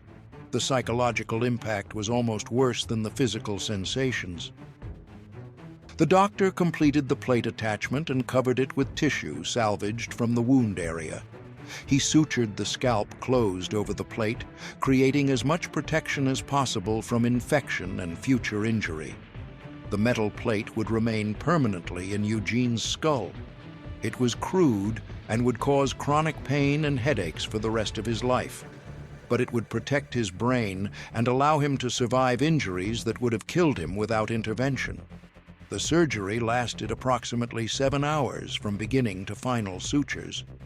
Eugene had been conscious for most of that time, experiencing pain and sensations that no human should have to endure. The Serbian doctors had worked methodically and carefully, despite knowing their patient might die anyway from infection or complications. They had done everything possible with the resources available. Now, Eugene's survival depended entirely on his body's ability to fight infection and heal from the tremendous trauma. They moved him to a ward where other wounded prisoners were recovering or dying. The ward was a large room with approximately 30 beds, most occupied by men with various injuries ranging from minor wounds to conditions as severe as Eugene's. The room was cold and poorly lit and smelled of blood and infection and unwashed bodies. This would be Eugene's home for the next several weeks while his body either recovered or succumbed to the accumulated damage. The first night after surgery was the worst. The local anesthetic wore off completely. Pain returned with overwhelming intensity. Eugene's entire body hurt simultaneously. His arms throbbed. His ribs made breathing agonizing. His skull felt like it was being crushed, despite the metal plate protecting it. He couldn't sleep. He couldn't find any position that reduced the pain even slightly. He simply endured hour after hour, waiting for dawn and hoping the pain would diminish with time. The Serbian doctors checked on him the next morning. They examined his wounds for signs of worsening infection. They changed his bandages carefully, trying to minimize the pain caused by moving his injured limbs. They gave him water and a small amount of thin soup that represented the only food available for prisoners. They offered encouragement in broken English, telling him he needed to fight, needed to survive, needed to prove their efforts hadn't been wasted. The fever came on the second night after surgery. Eugene's temperature climbed rapidly to 104 degrees Fahrenheit. His body shook with violent chills despite sweating profusely. The fever was his immune system fighting the infections that had established themselves during the days between injury and treatment. Bacteria were growing in his bloodstream despite the surgical cleaning of his wounds. His body was fighting a war inside itself, attacking invading organisms with white blood cells and inflammatory responses while trying to heal the massive trauma simultaneously. The Serbian doctors had no antibiotics to offer. Penicillin existed, but was available only to German military personnel and select civilians. Prisoners received no antibiotics, regardless of medical need. The doctors could only monitor Eugene's fever, force fluids when he was conscious enough to drink, and hope his immune system would win the battle that medicine couldn't fight. The second night became delirium. Eugene's fever climbed higher. His conscious mind disconnected from reality. He experienced hallucinations that were more vivid than his earlier fever dreams. He saw his bomber breaking apart repeatedly in slow motion. He felt himself falling through endless sky. He heard his crewmates screaming as they died. He called out warnings to people who weren't there. He tried to operate machine guns that didn't exist. His mind was reliving trauma over and over in an endless loop. The other prisoners in the ward listened to his ravings with a mixture of sympathy and discomfort. Some had experienced similar delirium during their own recoveries. Others were still lucid and found the constant screaming and babbling disturbing. The night orderly, a British prisoner who worked as medical staff, sat with Eugene when possible. He held water to Eugene's lips during brief moments of clarity. He wiped his forehead with cold, wet cloths. He provided the only comfort available in a place designed more for dying than healing. Dr. Petrovich checked on Eugene multiple times during the night. He examined the wounds for signs of worsening infection. He measured Eugene's temperature and pulse. He made notes on a chart documenting the progression of symptoms. Medical science in 1943 couldn't do much for bacterial infections without antibiotics. The doctor could observe and document, but couldn't intervene beyond the care already provided. Eugene's survival would be determined by factors beyond medical control. The third day after surgery brought no improvement. The fever remained high. The delirium continued. Eugene's body was consuming its own resources fighting infection. He was losing weight rapidly. Despite the small amounts of soup and bread, the orderlies managed to get into him during occasional lucid moments. His wounds showed mixed signs. Some areas appeared to be healing properly. Other areas showed continued infection despite the surgical cleaning. The fourth day was the crisis point. Eugene's fever peaked at 105 degrees, approaching the temperature where brain damage becomes probable. His pulse was rapid and weak. His breathing was shallow and labored. He had stopped responding to external stimuli. The Serbian doctors discussed whether to expect death within hours. They had done everything possible. The outcome was now in God's hands or fate's hands or simple biological probability, depending on one's philosophical perspective. Then, on the morning of the fifth day after surgery, the fever broke. Eugene's temperature dropped to 102 degrees.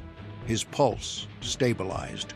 He opened his eyes and recognized his surroundings for the first time in 3 days. He was weak and confused, but conscious and responsive. His body had won the battle against infection through sheer biological determination, aided by youth and prior good health and whatever genetic factors influence survival. Dr. Petrovich examined Eugene that morning and found the first clear signs of healing.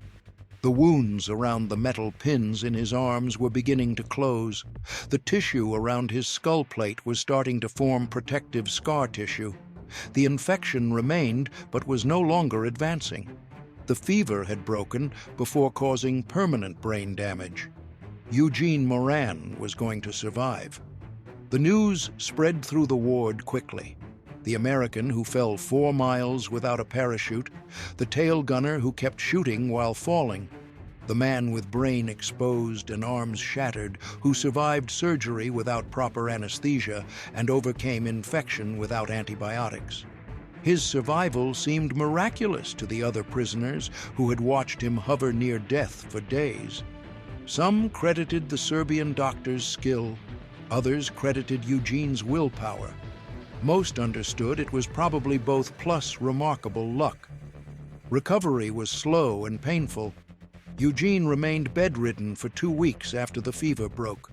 His arms were immobilized in splints that prevented movement and allowed the bones to heal around the pins. His ribs remained tightly wrapped, making breathing effortful but preventing further damage. The metal plate in his skull caused constant headaches that varied in intensity but never completely disappeared. He learned to live with pain as a permanent condition rather than a temporary problem to be solved. The Serbian doctors visited daily, changing bandages and monitoring healing progress. They were pleased with how well the wounds were responding. The bone alignment in his arms appeared correct. The skull plate remained secure. The infection was retreating gradually. With time and continued care, Eugene would regain most function in his arms and would be able to walk and perform basic activities. He would never be fully healthy again. The injuries would cause permanent limitations and chronic pain, but he would live and function reasonably well for someone who had survived such catastrophic trauma. Other prisoners in the ward talked to Eugene during his recovery. They shared stories of their own shoot-downs and captures.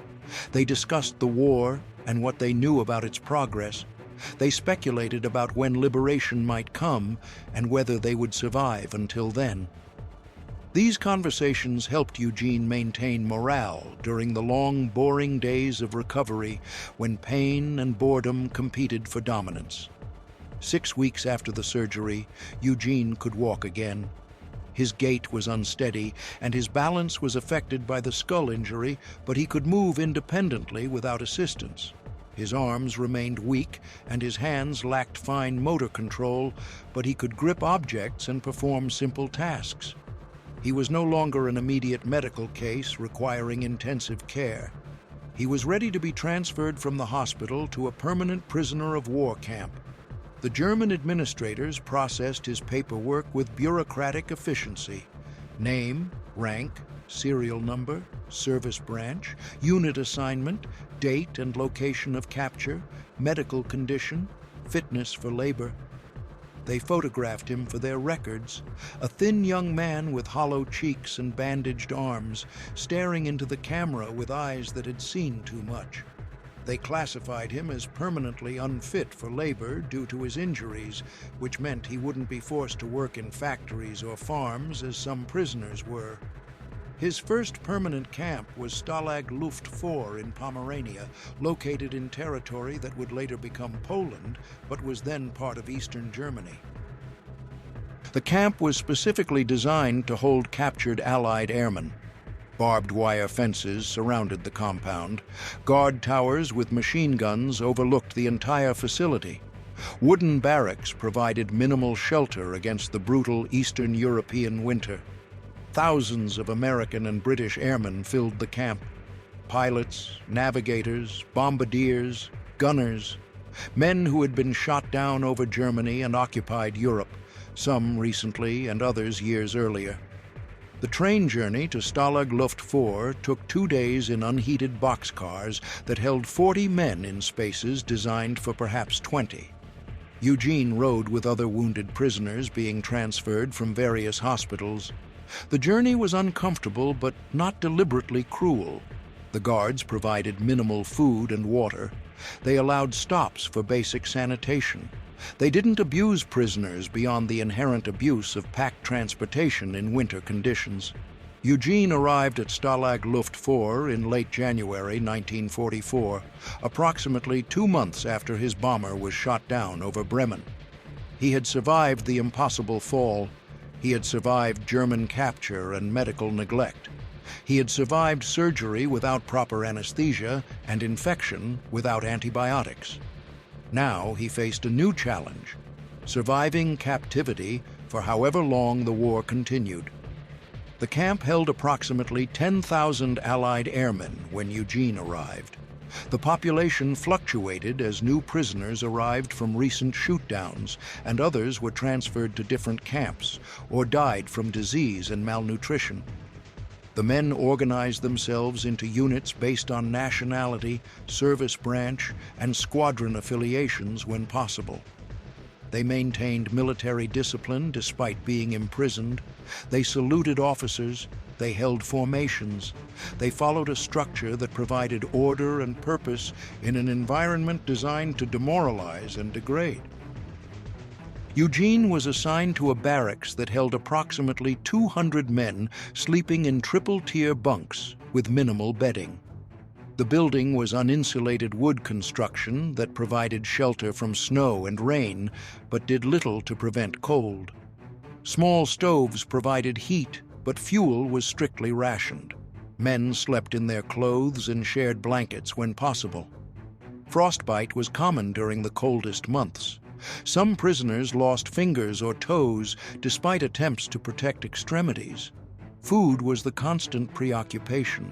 The German rations provided approximately 1,200 calories per day, barely sufficient to prevent starvation, but inadequate for maintaining health or body weight. Breakfast was usually thin soup or coffee substitute. Lunch was bread and occasionally cheese or margarine. Dinner was more soup with potatoes or turnips. Meat appeared rarely and in tiny quantities. The International Red Cross supplemented German rations with parcels containing chocolate, cigarettes, canned meat, powdered milk, and other foods. But the parcels arrived irregularly and were sometimes pilfered by guards before reaching prisoners. Eugene's injuries made eating difficult initially.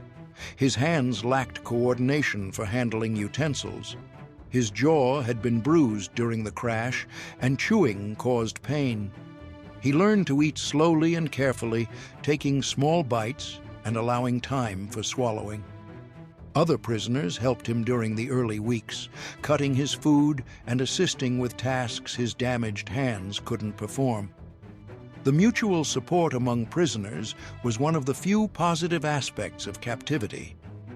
The camp had a strange community behind the barbed wire. Prisoners created libraries from donated books that arrived via Red Cross parcels or were sent by families. They held classes taught by men with expertise in mathematics, languages, history, science, or other subjects. They organized sports competitions when weather permitted and health allowed. They built secret radios from scrounged components to monitor BBC broadcasts about the war's progress. They planned escapes that rarely succeeded, but provided hope and purpose. Eugene participated in activities when his health permitted. He attended classes on navigation and mathematics, learning subjects he hadn't studied in high school. He listened to other prisoners' stories about missions they had flown and narrow escapes they had experienced. He shared his own story about falling from 24,000 feet without a parachute and surviving through a combination of wreckage riding and forest deceleration. Other prisoners were fascinated and skeptical simultaneously.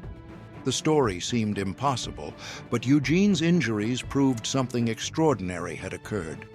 The winter of 1943 to 44 was brutal throughout Europe. Temperatures in Pomerania dropped to 20 degrees below 0 Fahrenheit. Snow accumulated in drifts that blocked paths between barracks. The stoves in the barracks couldn't produce enough heat to warm the buildings adequately. Men huddled together for warmth. Some developed pneumonia or frostbite despite precautions. The camp hospital was overwhelmed with sick and injured prisoners. Eugene's skull plate caused increasing problems during the cold weather. The metal conducted heat away from his head faster than biological tissue would. He developed chronic headaches that were more severe in cold conditions. He fashioned crude insulation by wrapping cloth around his head under his cap, but the relief was minimal. He learned to live with constant pain because complaining changed nothing and sympathy was in short supply. Spring 1944 brought modest improvement. Warmer temperatures reduced the immediate threat of freezing. The Red Cross parcels arrived more regularly. News from secret radios suggested the Allies were preparing major operations in Europe. D-Day occurred on June 6, 1944. The Normandy invasion changed the war's momentum and gave prisoners hope that liberation might come soon rather than years in the future. But liberation remained distant for prisoners in Stalag Luft 4. The camp was located in eastern Germany, hundreds of miles from advancing Allied forces in France. The Soviet armies were closer, advancing from the east through Poland toward Germany. But Soviet liberation created its own uncertainties. Would the Soviets treat Allied prisoners well, or would they disappear into the Soviet system? Nobody knew, so prisoners hoped for American or British liberation while fearing Soviet capture almost as much as continued German imprisonment. Summer brought better weather and slightly improved conditions. The prisoners could spend time outdoors. Food remained inadequate, but malnutrition progressed more slowly than during winter. Eugene's injuries continued healing gradually. His arms regained some strength and coordination, though they would never function normally again. He could perform basic tasks and take care of himself without constant assistance. The metal plate in his skull remained a source of chronic pain, but he adapted to living with discomfort as his permanent condition. Fall 1944 brought growing hope mixed with fear. The war news was increasingly positive for the Allies. American and British forces were advancing across France toward Germany. Soviet forces were advancing through Poland. The end of the war seemed possible within months rather than years.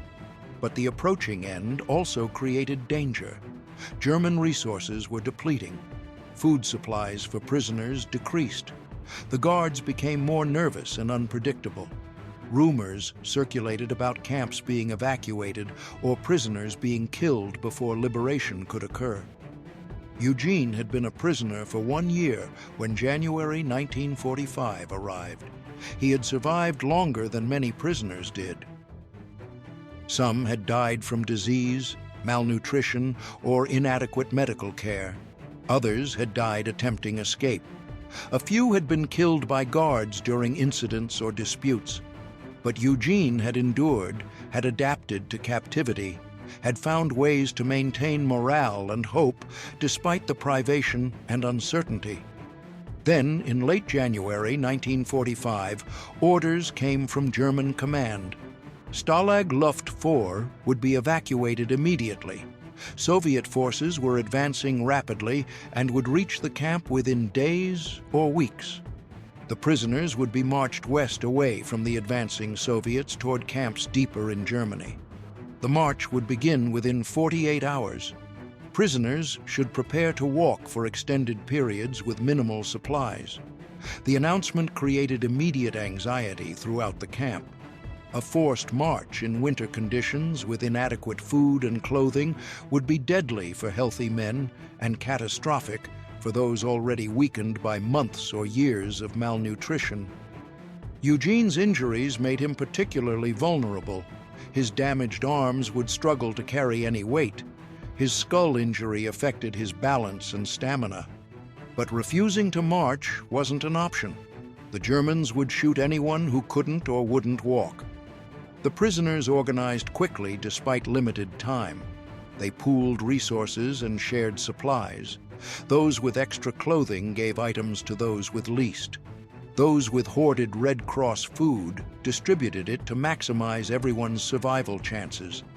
The community that had developed behind barbed wire now faced its greatest test. Could they help each other survive a winter march that might last weeks or months through hostile territory? On January 21, 1945, approximately 10,000 Allied prisoners left Stalag Luft 4 and began walking west through the worst winter Europe had experienced in decades. Eugene Moran was among them, walking despite injuries that should have prevented such exertion, determined to survive one more impossible challenge. The farm boy from Wisconsin who had fallen from the sky and lived was about to face another test of endurance that would determine whether his impossible survival had meaning or was simply delayed death. The march had begun. The forced march from Stalag Luft 4 began on January 21, 1945, with approximately 10,000 Allied prisoners leaving the camp in multiple columns. The German guards organized the evacuation with typical military efficiency, despite the chaos of advancing Soviet forces and collapsing infrastructure. The prisoners were divided into groups of approximately 500 men each, with armed guards positioned throughout each column to prevent escape attempts and maintain order during the march. Eugene Moran walked in a column with other prisoners from his barracks, carrying a small bundle of possessions that represented everything he owned: a thin blanket, an extra shirt, a tin cup, a spoon made from scrap metal, half a loaf of black bread saved from rations. These meager items would have to sustain him through however many days or weeks the march continued. His damaged arms made carrying even this minimal weight difficult. The metal plate in his skull throbbed with each step, but he walked because the alternative was being shot and left in a ditch. The weather was brutally cold. Temperatures hovered near 0 degrees Fahrenheit during the day and dropped to 20 below at night. Snow covered the ground in depths that varied from a few inches on cleared roads to several feet in unplowed areas.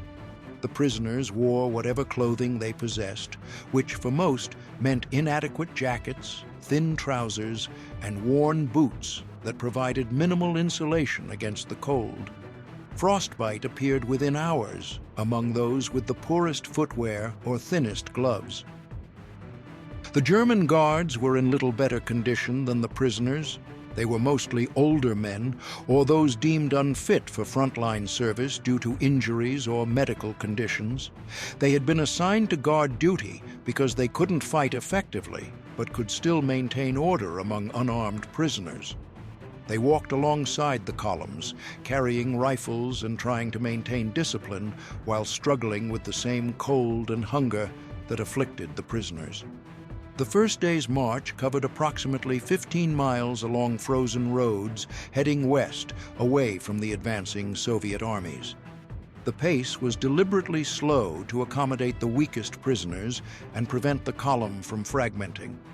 But even at slow pace, 15 miles was exhausting for men weakened by months or years of malnutrition. Eugene's legs ached within the first hour. His arms hurt from carrying his bundle. His head throbbed continuously. But he kept walking because stopping meant death. The column halted for the night in a small village whose residents had already fled westward ahead of the Soviet advance. The prisoners were herded into barns and outbuildings that provided shelter from wind, but little warmth. No heat was available, no food was distributed. The men huddled together for warmth, sharing body heat and blankets in desperate attempts to survive the night. Some prisoners had frozen feet and hands that required immediate attention, but no medical care was available.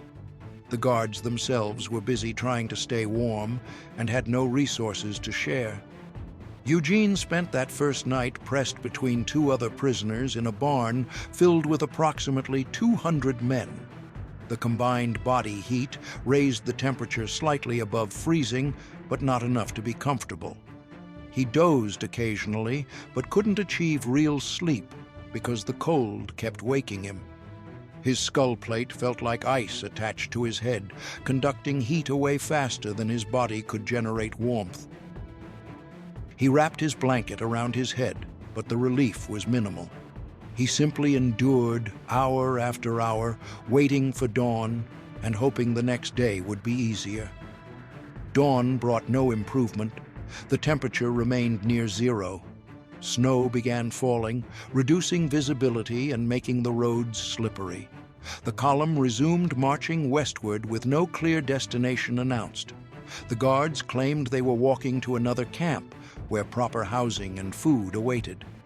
The prisoners understood this was probably false, but had no alternative except to continue walking and hope something better eventually appeared.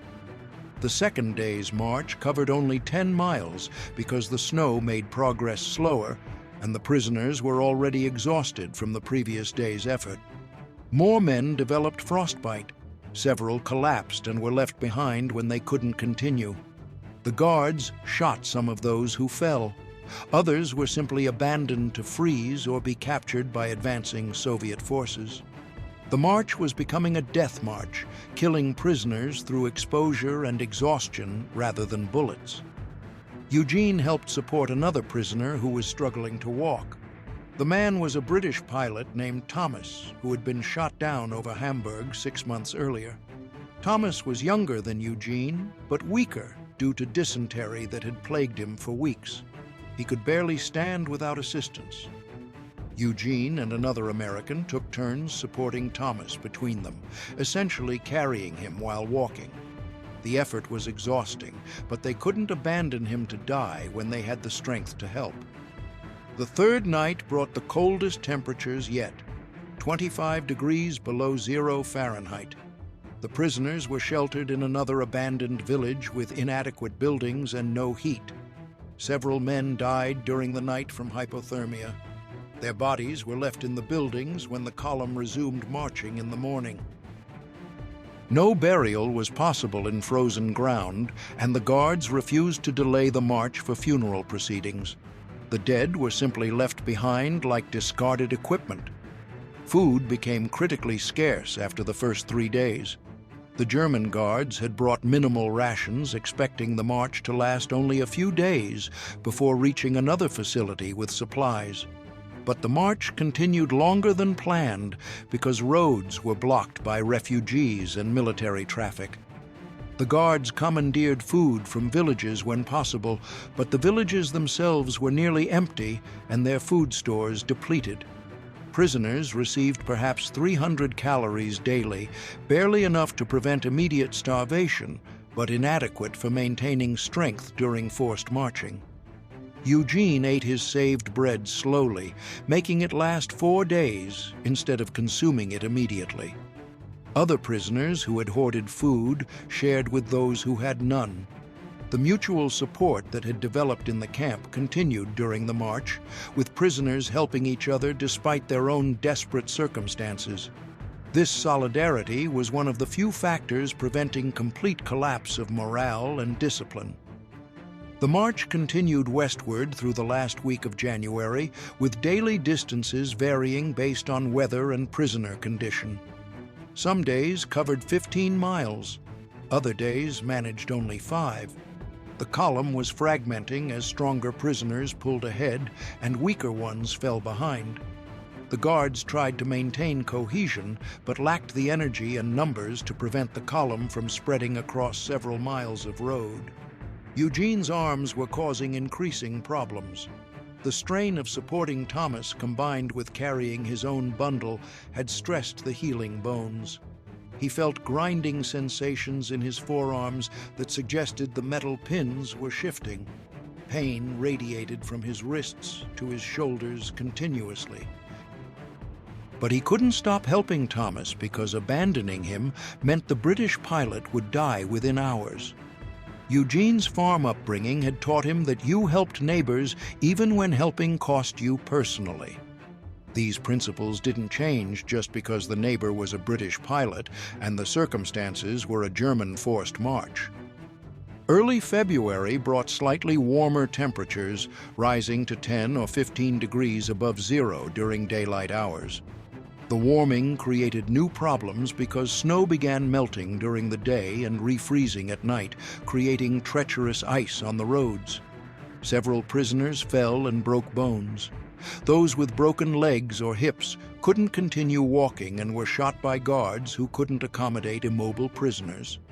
The march was killing men through accidents as well as cold and starvation. The column crossed the Oder River in early February, moving deeper into Germany, away from the Soviet advance. The river crossing required using a damaged bridge that had been partially destroyed during earlier fighting. The prisoners crossed in single file, while guards watched nervously for signs the bridge might collapse. The crossing took an entire day because 10,000 men moving through a single narrow passage took hours, even at quick pace. Beyond the Oder, the landscape changed from rural farmland to more urbanized areas with towns and small cities. These areas had suffered less war damage than regions closer to the front. Civilians watched the columns of prisoners passing through with mixed expressions of pity and hostility. Some offered bread or water when guards weren't watching. Others threw stones or shouted insults about terror bombers and war criminals. The prisoners ignored both charity and abuse, focused only on continuing to walk. Thomas died during the second week of February. He simply stopped breathing one night while sleeping in a barn between Eugene and another prisoner.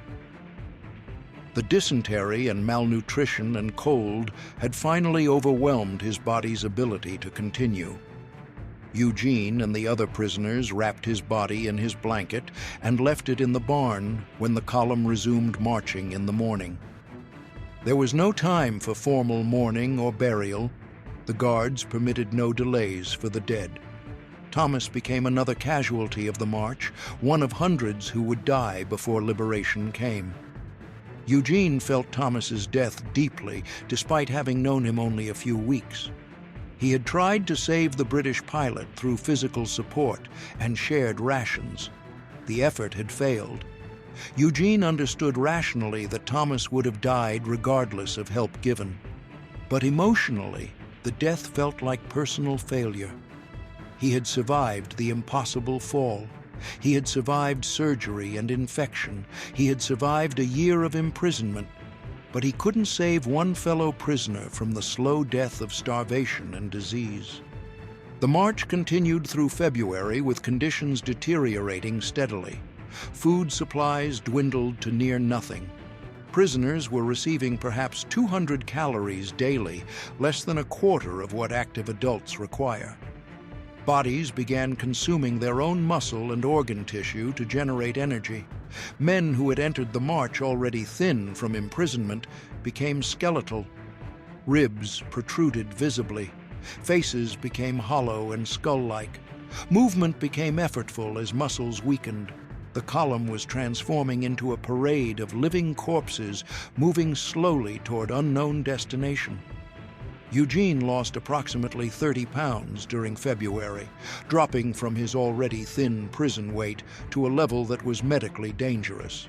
His body was consuming itself to generate energy for walking. His arms hurt constantly from the stress on healing bones. His skull plate felt loose, suggesting the bone around the screws was deteriorating. His vision blurred occasionally from malnutrition and dehydration. But he continued walking because survival required movement, and movement required walking despite pain and exhaustion. March brought spring weather that should have improved conditions, but actually created new problems. The warming temperatures melted snow and created mud that made roads nearly impassable. Prisoners struggled through ankle-deep mud that sucked at their worn boots with each step. Progress slowed to perhaps 5 miles daily, despite walking 10 or 12 hours. The physical effort of walking through mud exhausted men who already had no energy reserves remaining. The German military infrastructure was collapsing by March 1945. Supply lines were broken. Communication systems had failed. Individual units operated with minimal coordination or support from higher command. The guards, marching with the prisoner columns, had lost contact with their headquarters and were making decisions based on local circumstances rather than orders. Some guards became more brutal as discipline collapsed. Others became more lenient, recognizing the war was lost, and harsh treatment of prisoners might result in war crimes prosecution. Eugene's column encountered American aircraft during mid-March.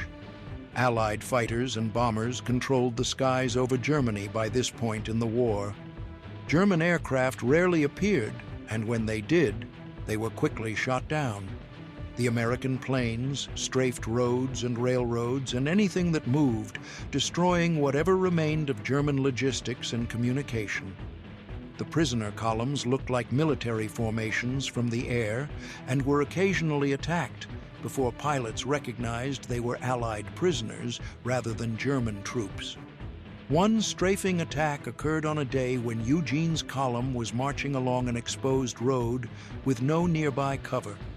American P-47 Thunderbolts, the same aircraft type that had escorted Eugene's bomber missions, dove on the column, firing their .50 caliber machine guns.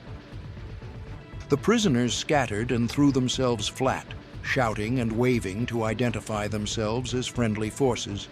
The German guards also scattered, equally vulnerable to air attack. The P-47s made 2 passes before apparently recognizing the situation and flying away. Several prisoners were wounded by machine gun fire during those 2 passes.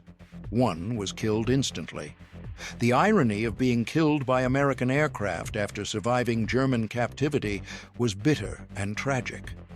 Late March brought signs that liberation was approaching. The sounds of artillery fire were audible from the west, indicating American or British forces were advancing into Germany.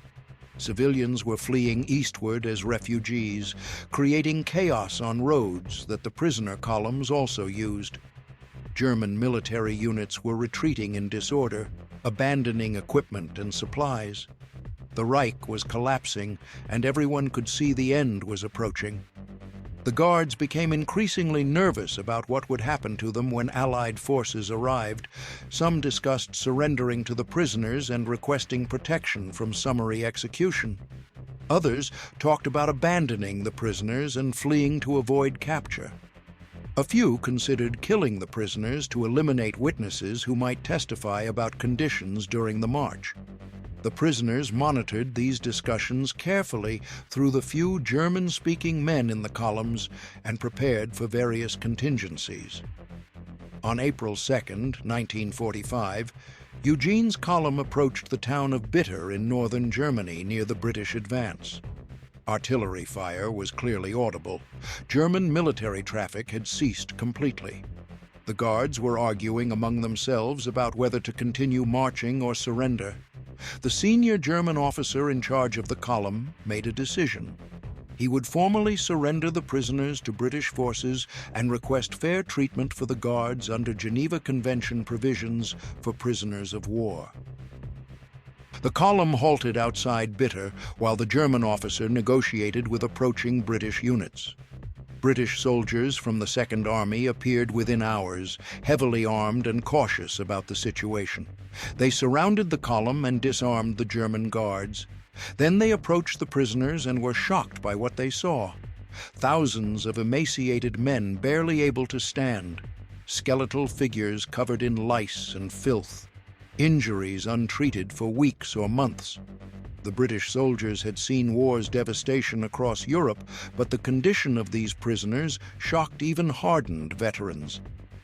Eugene was sitting on the roadside when British soldiers reached his section of the column.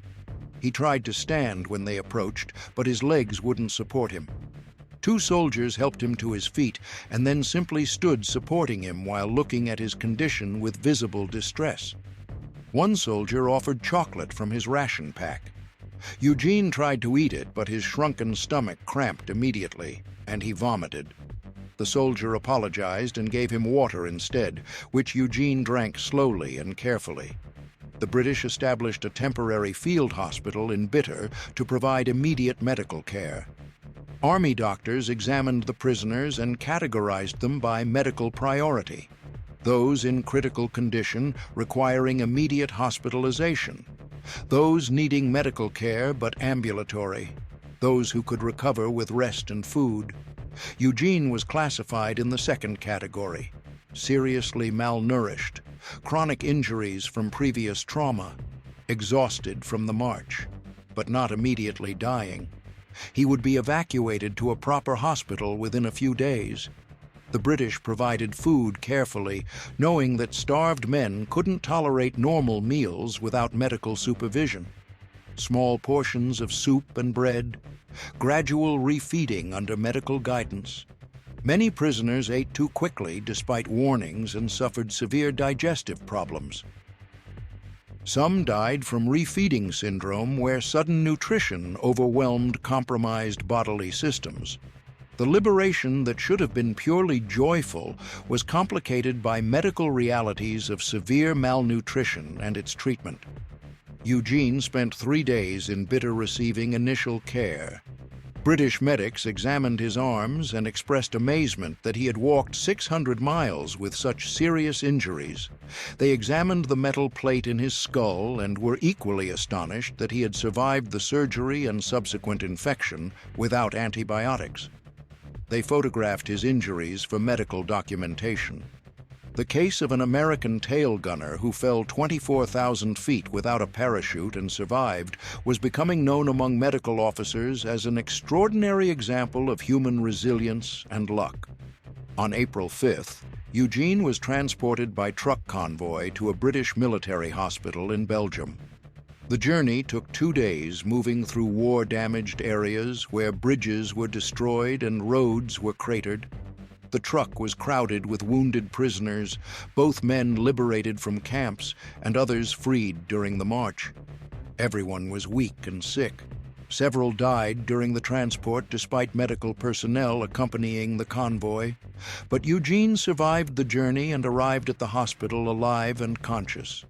The hospital was a converted school building equipped with beds, medical supplies, and staff trained to treat severe malnutrition and combat injuries.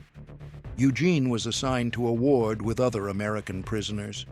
He received his first bath in months, washing away accumulated filth and lice. His wounds were examined thoroughly. The bones in his arms had healed reasonably well despite the stress of the march. The skull plate remained secure, though the surrounding tissue showed signs of chronic infection. He would require additional surgery eventually, but was stable enough that immediate intervention wasn't necessary. Food was provided in carefully controlled portions. Eugene's stomach had shrunk during months of starvation and couldn't tolerate normal meal sizes.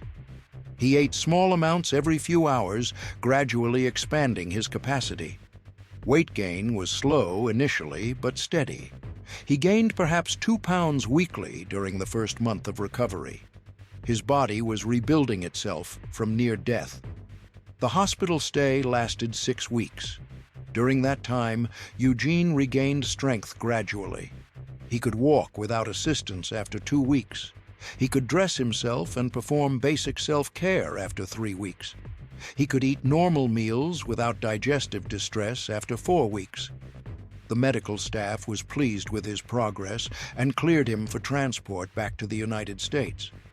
The Army processed Eugene's case through the repatriation system designed to return liberated prisoners to American control.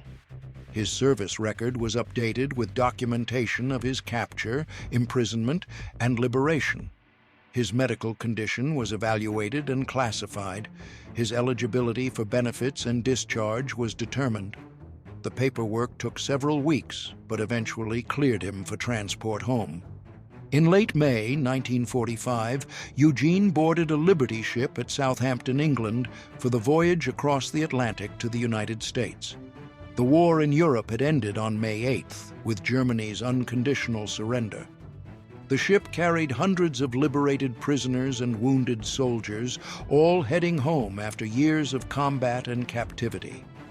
The mood aboard was celebratory, but tempered by awareness of what the men had endured and lost. The voyage took 9 days in rough seas that made many passengers seasick. Eugene spent most of the trip on deck, watching the ocean pass by and processing what had happened to him. He had left home in June 1942 as an 18-year-old farm boy who wanted to fly. He was returning in May 1945 as a 21-year-old man who had flown 17 combat missions, fallen 4 miles without a parachute, survived catastrophic injuries, endured 17 months as a prisoner, and walked 600 miles through winter hell. The transformation seemed impossible to comprehend fully. The ship docked in New York on June 3, 1945. Eugene walked down the gangway onto American soil for the first time in over 2 years. Representatives from the Army met the returning prisoners and transported them to Camp Shanks for processing and medical evaluation. Eugene spent 3 days at Camp Shanks, undergoing examinations and completing paperwork. Then he received orders to report to Vaughan General Hospital in Illinois for continued medical treatment and evaluation for disability discharge. Vaughan General Hospital specialized in treating combat casualties and former prisoners of war. Eugene was assigned to a ward with other men recovering from imprisonment. The medical staff examined his injuries comprehensively. X-rays showed his forearm bones had healed with acceptable alignment, though some reduced range of motion would be permanent. The skull plate appeared secure, but caused chronic pain and headaches that would likely continue indefinitely. His overall health was improving, but he remained underweight and showed signs of malnutrition despite weeks of refeeding. The doctors recommended additional surgery to address complications from the skull plate. The original metal plate installed by Serbian doctors had been crude and was causing tissue irritation and chronic infection. American surgeons could replace it with better designed hardware that would reduce pain and infection risk. Eugene consented to the surgery, which was performed in July 1945 with proper anesthesia and sterile technique. The procedure replaced the original plate and removed infected tissue. Recovery was easier than the original surgery had been, though Eugene still endured significant pain during healing.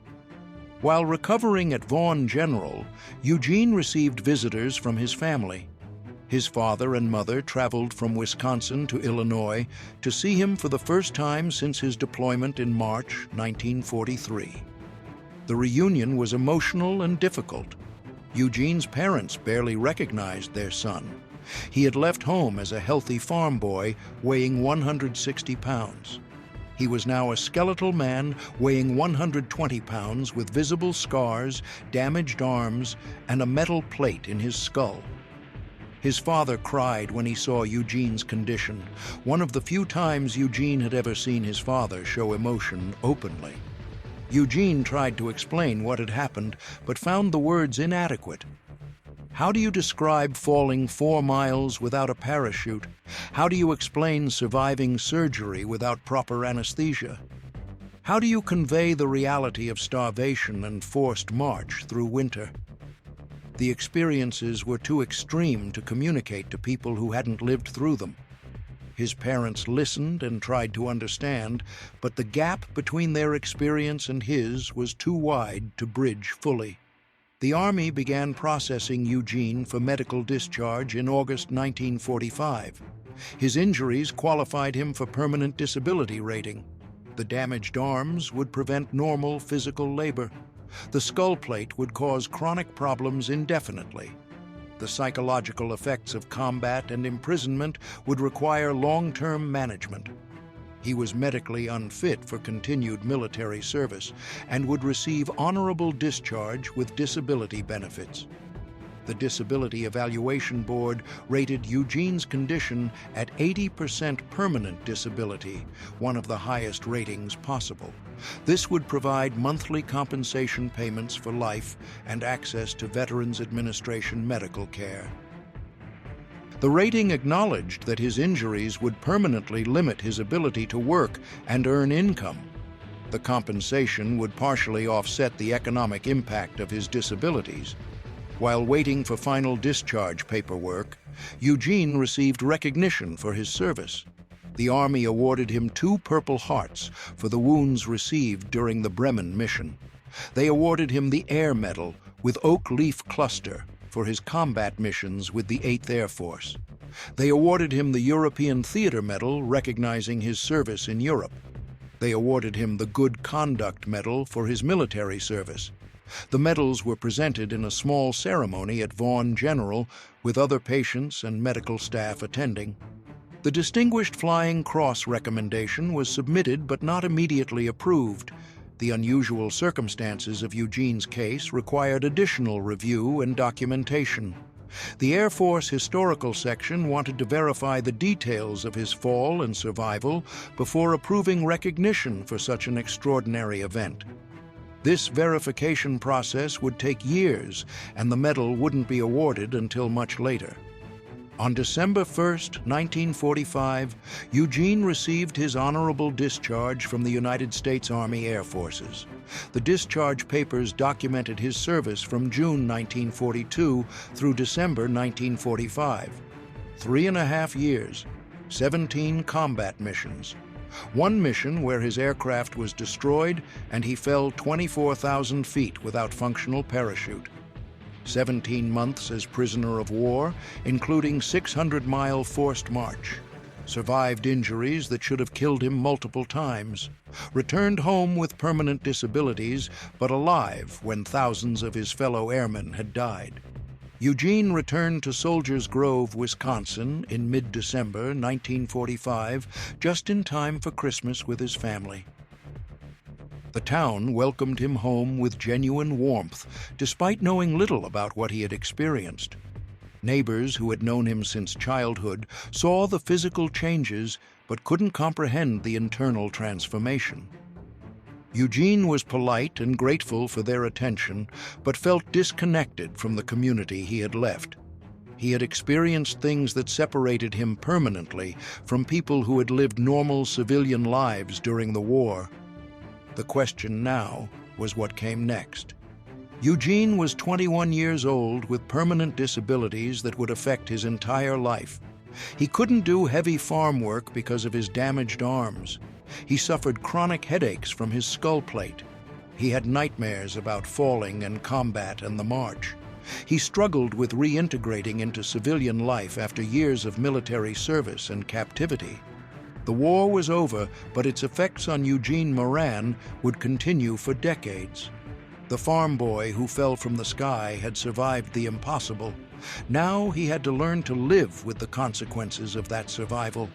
Eugene Patrick Moran returned to Soldiers Grove, Wisconsin in December 1945 as a profoundly changed man attempting to rebuild a life in a community that had remained essentially unchanged during his absence.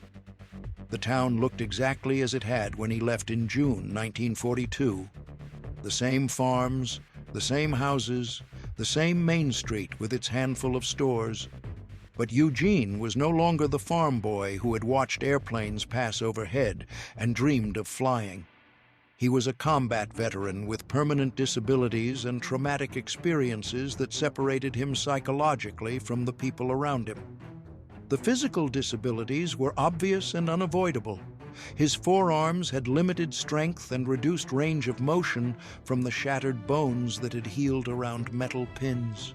He couldn't lift heavy objects. He couldn't perform sustained manual labor. Tasks that required fine motor control were difficult or impossible. The metal plate in his skull caused chronic headaches that varied in intensity but never completely disappeared. Cold weather made the headaches worse because the metal conducted heat away from his brain faster than biological tissue would. His body carried permanent evidence of November 29, 1943. But the psychological impact was less visible and more complex. Eugene had nightmares regularly about falling from the sky, about the bomber breaking apart, about his crewmates dying, about the forced march through winter. He would wake screaming with his heart pounding and sweat soaking his sheets despite the cold Wisconsin night. Sleep became something to dread rather than a source of rest. The nightmares persisted for years, gradually decreasing in frequency, but never disappearing completely. He also struggled with what would later be recognized as post-traumatic stress disorder, though that diagnosis didn't exist in 1945. Loud noises startled him violently. Aircraft flying overhead triggered panic responses. Enclosed spaces created claustrophobic anxiety. Crowds made him nervous and irritable. He preferred isolation and solitude to social interaction. These symptoms were common among combat veterans, but weren't understood medically or addressed therapeutically in the immediate post-war period. Veterans were expected to simply readjust to civilian life through willpower and determination. Eugene's family tried to help, but didn't understand what he needed.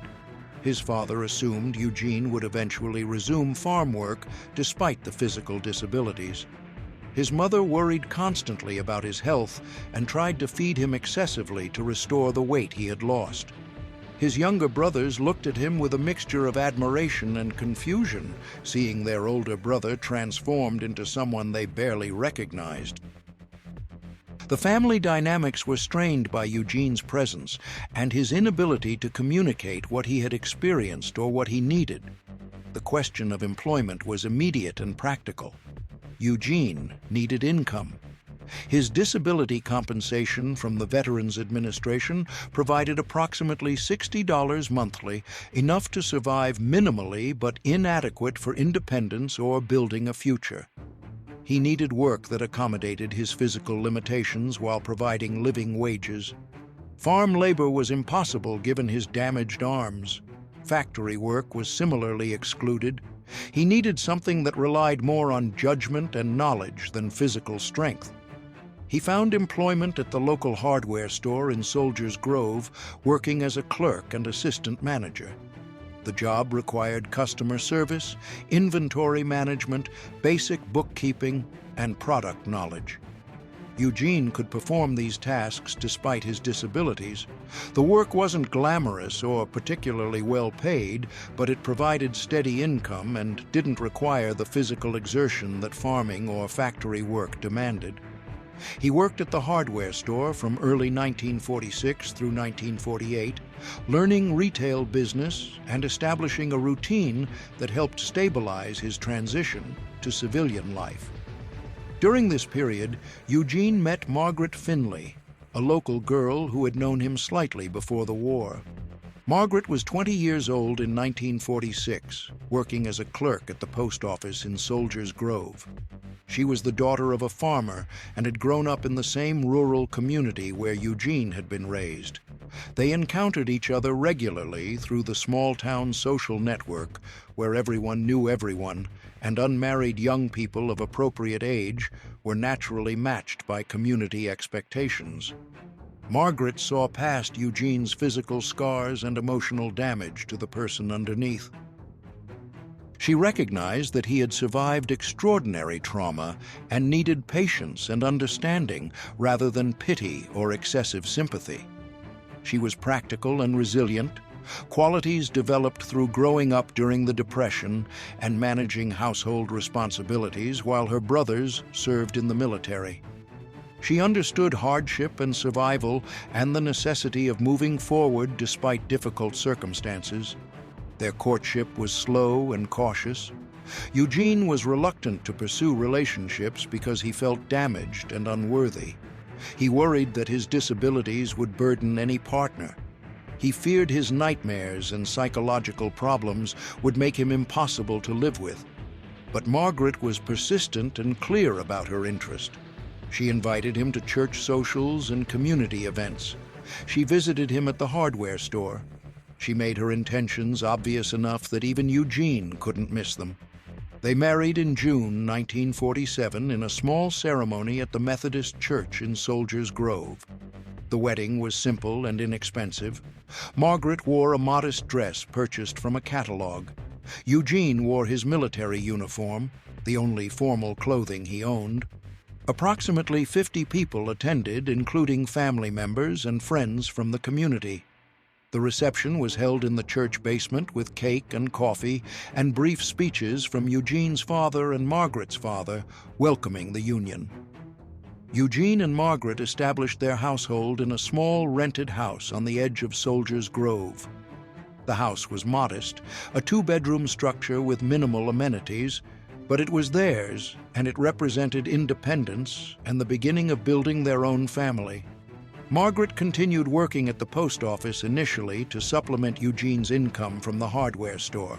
They saved carefully and lived frugally, habits developed during the Depression that served them well during the post-war adjustment. Their first child, a daughter they named Mary, was born in April 1948. The pregnancy and birth were uncomplicated. Margaret's mother assisted during the delivery at home, which was still common practice in rural areas where hospital births were expensive and involved traveling to larger towns. Eugene experienced intense anxiety throughout the pregnancy, worried that his combat exposure or injuries might have affected his ability to have healthy children. But Mary was perfectly healthy and normal, relieving those fears. The arrival of children changed Eugene's perspective and priorities significantly. He was no longer just a damaged veteran trying to survive. He was a father with responsibilities for protecting and providing for dependents.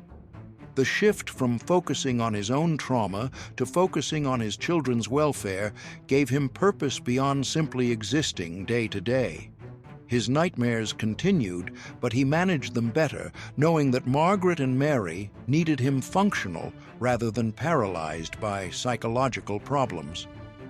Eugene left the hardware store in 1949 to take a position with the County Agricultural Extension Office. The job involved advising local farmers on crop management, soil conservation, equipment maintenance, and agricultural best practices. The work suited Eugene's background and knowledge from growing up on a farm. It also paid better than retail work and provided more job security. He would remain with the Extension Office for the next 35 years until retirement. Margaret and Eugene had 8 more children between 1949 and 1961. The family grew to include 9 children total: Mary, Eugene Jr., Patricia, Robert, Thomas, Margaret Ann, Joseph, Catherine, and James. Managing a household with 9 children required tremendous organizational skill and financial discipline. Margaret handled most of the daily childcare and household management, while Eugene provided income and assisted with parenting when home from work. The house was chaotic and crowded, but filled with the energy and noise that large families generate. The children grew up knowing their father had served in the war and had been wounded, but knowing almost nothing about the specific details. Eugene refused to discuss his combat experiences or his time as a prisoner. When children asked questions, he deflected with brief answers or silence. He wouldn't talk about the Bremen mission. He wouldn't describe falling from the sky. He wouldn't discuss the Serbian doctors or the forced march. The experiences were too painful and too personal to share even with his own children. This silence about the war was common among Eugene's generation. Many World War II veterans refused to discuss their combat experiences with family members. The reasons varied. Some felt the experiences were too traumatic to relive through retelling. Others believed civilians couldn't understand what they had endured, and explaining was pointless. Some wanted to protect their families from the horror and darkness they had witnessed. Eugene's silence included all these factors, plus guilt about surviving when so many crewmates and fellow prisoners had died. The physical scars remained visible throughout Eugene's life. His forearms showed the scars from surgery and the limitations in movement from improperly healed bones. The metal plate in his skull was palpable through his scalp and created a visible irregularity in the shape of his head. He wore hats constantly to hide the deformity and provide insulation against the chronic headaches that cold weather triggered. His children grew up accepting these visible differences as normal because they had never known their father without them. The chronic pain was a constant companion that Eugene managed through stoicism and occasional medication. The headaches varied in intensity from dull background ache to severe debilitating pain that forced him to lie down in dark rooms until the worst passed. His arms hurt in cold weather and when he overused them. His ribs ached when storms approached due to the breaks that had healed imperfectly. He learned to function despite pain because complaining accomplished nothing and sympathy didn't reduce suffering. Farm boys from Wisconsin understood that some problems couldn't be fixed and simply had to be endured. Eugene's work with the Agricultural Extension Office was productive and respected. He became known throughout Crawford County as someone who understood farming practically and could provide useful advice without condescension or theoretical nonsense. Farmers trusted him because he had grown up farming and understood their challenges firsthand. He helped dozens of local farms improve productivity and profitability through better practices and modern techniques. The work gave him satisfaction and professional identity beyond his identity as a disabled veteran.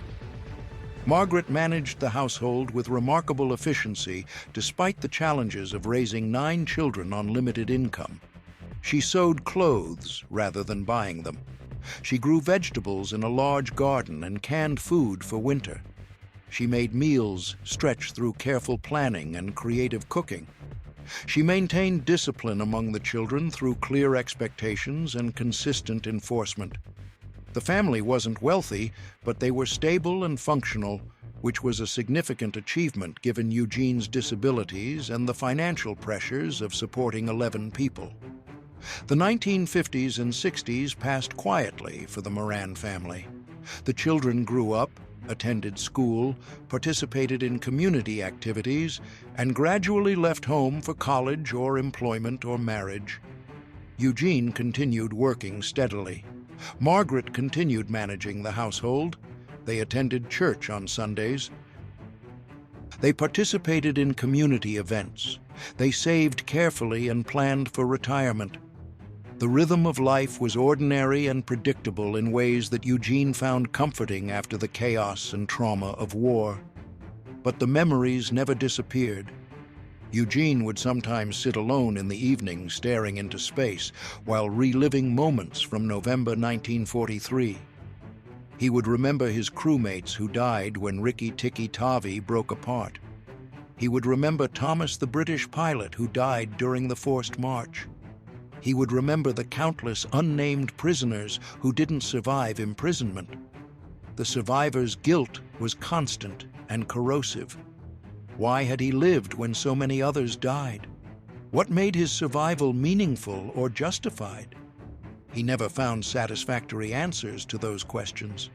The randomness of survival bothered him philosophically and emotionally. He hadn't done anything particularly heroic or special.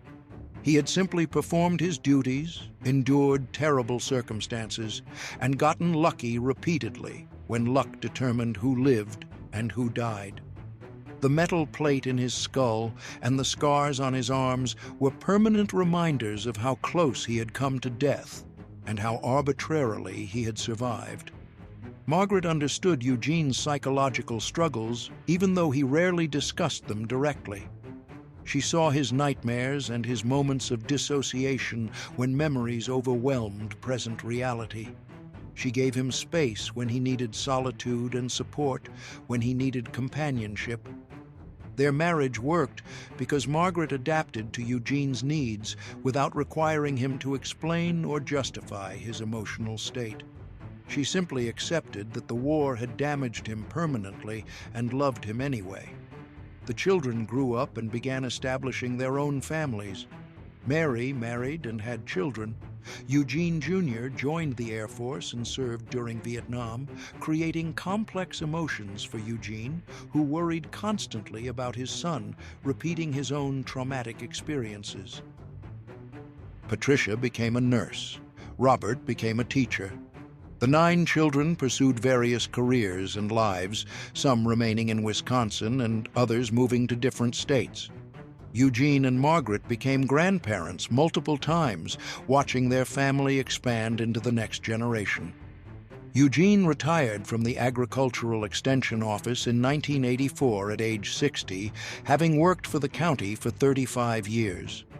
Retirement brought more free time, but also less structure and fewer distractions from memories. He spent his retirement years working in his garden, helping Margaret with household projects, and visiting with grandchildren. He remained reluctant to discuss the war, despite family members occasionally asking about his experiences. The silence that had begun in 1945 continued into his 60s and 70s and 80s. The physical decline was gradual but inevitable. Eugene's arms weakened further with age. The metal plate caused increasing problems as the surrounding bone deteriorated. His overall health remained reasonably good, but the cumulative effects of malnutrition during imprisonment and the chronic pain from injuries created ongoing medical issues. He required medication for headaches and arthritis. He developed heart problems in his 70s that required monitoring, but he maintained reasonable independence and quality of life well into his 80s. Margaret died in 2006 at age 80 after 60 years of marriage. Her death from heart failure was relatively sudden and unexpected. Eugene was devastated by the loss. Margaret had been his partner and support system for essentially his entire adult life. She had understood him better than anyone. She had helped him navigate the psychological aftermath of war. She had created the stable family environment that had given his survival meaning and purpose. Without her, Eugene felt unmoored and lost. The year after Margaret's death brought an unexpected development that would finally break Eugene's 60-year silence about the war. The Wisconsin Board of Veterans Affairs was creating a new recognition program called the Veteran Lifetime Achievement Award to honor Wisconsin veterans who had demonstrated exceptional service and resilience. Someone had nominated Eugene based on fragmentary knowledge of his combat record and survival story. The board investigated his service history and discovered the extraordinary details that Eugene had kept private for decades. In 2007, the board selected Eugene as the first recipient of the Veteran Lifetime Achievement Award. The selection brought media attention and requests for interviews about his experiences. Eugene was initially reluctant to participate. He had maintained silence for over 60 years and saw no reason to start talking now. But his children and grandchildren encouraged him to share the story. They wanted to understand what their father and grandfather had endured. They wanted his achievements recognized publicly. They argued that his story deserved to be known and preserved. Eugene agreed reluctantly to be interviewed by a local teacher named John Armster, who had become fascinated by the tail gunner who fell from the sky and survived. Armster was a dedicated researcher who understood the importance of documenting veterans' stories before the generation was lost to time. He approached Eugene with respect and patience, conducting multiple interview sessions over several months. Eugene slowly opened up, sharing details he had never discussed with anyone, including Margaret. The interviews were emotionally difficult for Eugene. Reliving the experiences through detailed description brought back memories and feelings he had suppressed for decades. He cried while describing his crewmates dying when the bomber broke apart. He struggled to explain the surgery without anesthesia and the infection that nearly killed him. He became angry when discussing the forced march and the prisoners who died from starvation and exposure. But he continued the interviews because Armster convinced him the story mattered and deserved documentation. Armster spent years researching every detail of Eugene's story. He obtained military records documenting the Bremen mission and Eugene's combat service. He accessed German archives describing prisoner of war camps and the forced march evacuations. He interviewed surviving witnesses, including Jesse Orison, the navigator from Rikki-Tikki-Tavi, who had also survived the war and could corroborate Eugene's account. He compiled medical records showing the extent of Eugene's injuries and treatment. The research was exhaustive and comprehensive. The award ceremony occurred in 2007 at the state capitol in Madison. Eugene attended with his 9 children and numerous grandchildren. State officials presented the award with speeches recognizing his extraordinary service and survival.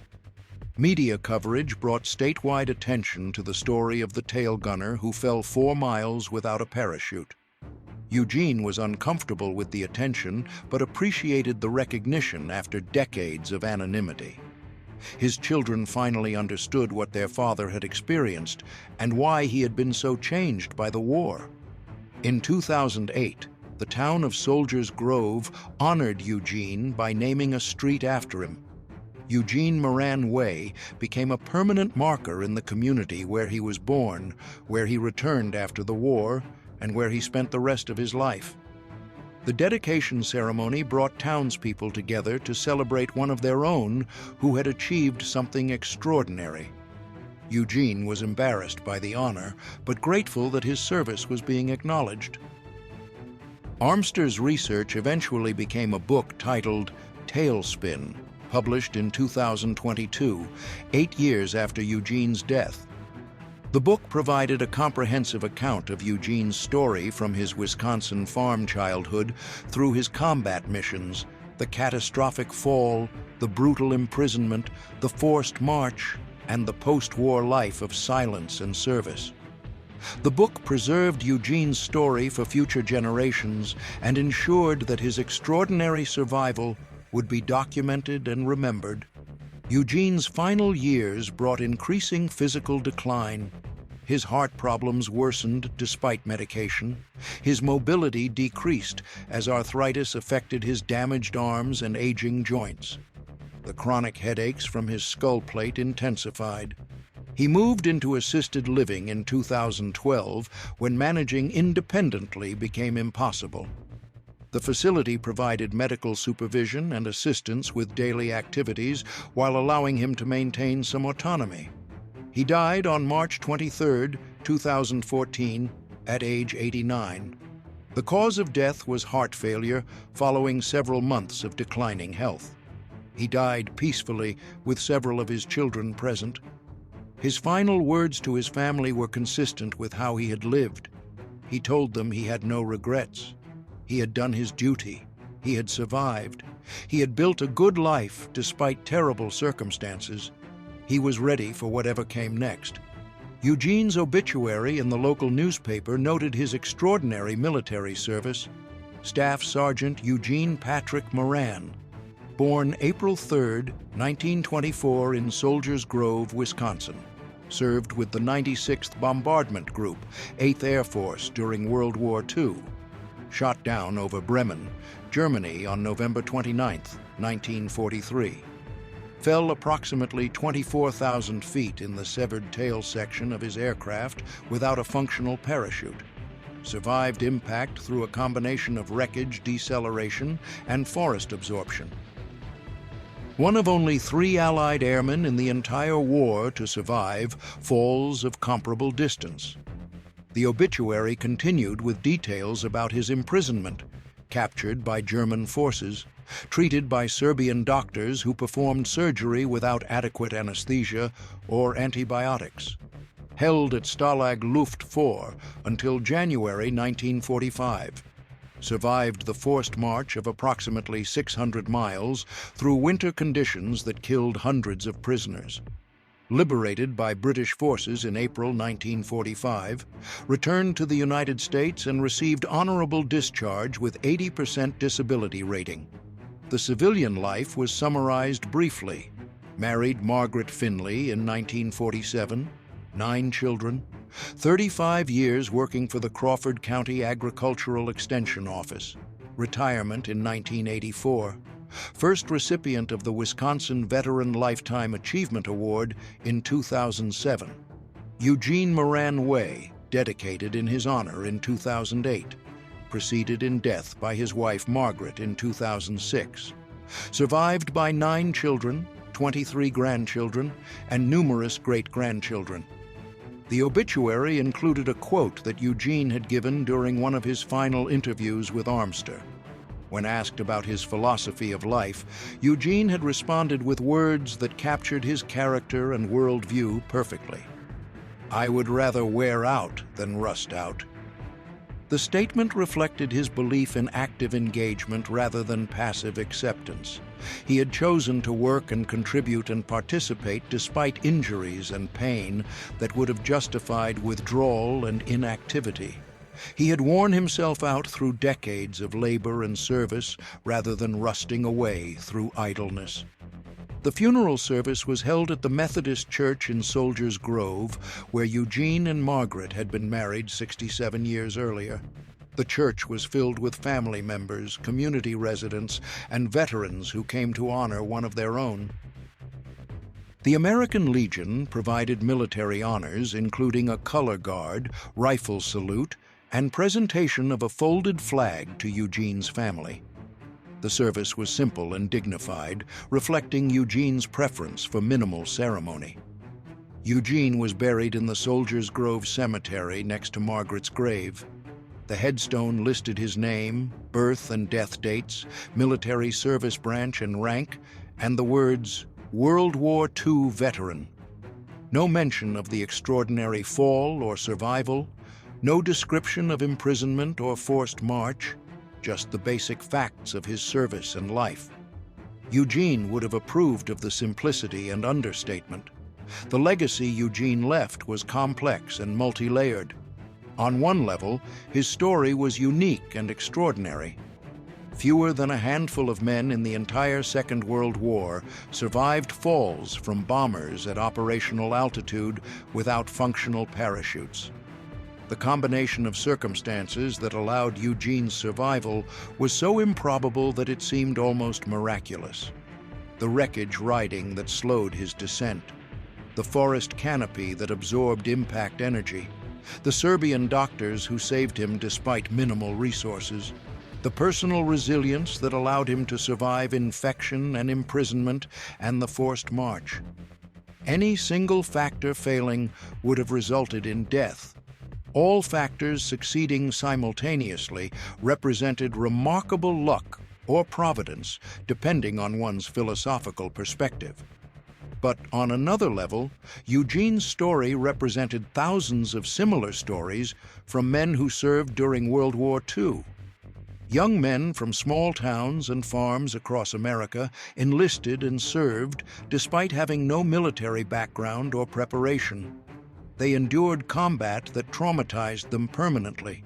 They suffered injuries that affected them for life. They returned home and tried to rebuild normal lives despite physical and psychological damage. They rarely discussed their experiences because the memories were too painful and they believed civilians couldn't understand. They worked and raised families and contributed to their communities while carrying invisible burdens from the war. Eugene's 60-year silence about his experiences was typical of his generation. Most World War II veterans didn't discuss combat with family members or friends. They kept the traumatic memories private and focused on moving forward rather than dwelling on the past. This created a gap between veterans and civilian society, where the costs and consequences of war were hidden and minimized. The cheerful narrative of the greatest generation, defeating evil and saving democracy, was true, but incomplete. It didn't account for the individual suffering and permanent damage that victory required. The fact that Eugene finally broke his silence in 2007 was significant. The interviews with Armster and the public recognition through the Veteran Lifetime Achievement Award allowed Eugene to share his story before he died. His children and grandchildren learned what their father and grandfather had endured. The community understood better what their quiet neighbor had survived. The historical record was enriched with detailed first-hand testimony about bomber combat, German imprisonment, and the forced march evacuations. Eugene's willingness to talk after decades of silence preserved knowledge that would otherwise have died with him. The mathematical improbability of Eugene's survival raised philosophical questions about randomness and meaning. Why did Eugene survive when 8 of his crewmates died? Why did he fall in the tail section, which provided the best chance of deceleration rather than in other parts of the aircraft that would have meant instant death? Why did Serbian doctors happen to be available to perform the surgery that saved his life? Why did his body successfully fight infection without antibiotics when many others died from similar infections? The answers to these questions involved luck and probability rather than divine intervention or personal merit. Eugene was in the right place at the right time repeatedly through pure chance. But what Eugene did with that survival was not random or accidental. He chose to marry and raise a family despite disabilities and psychological trauma. He chose to work productively for 35 years despite chronic pain and physical limitations. He chose to contribute to his community rather than withdrawing into bitterness and resentment.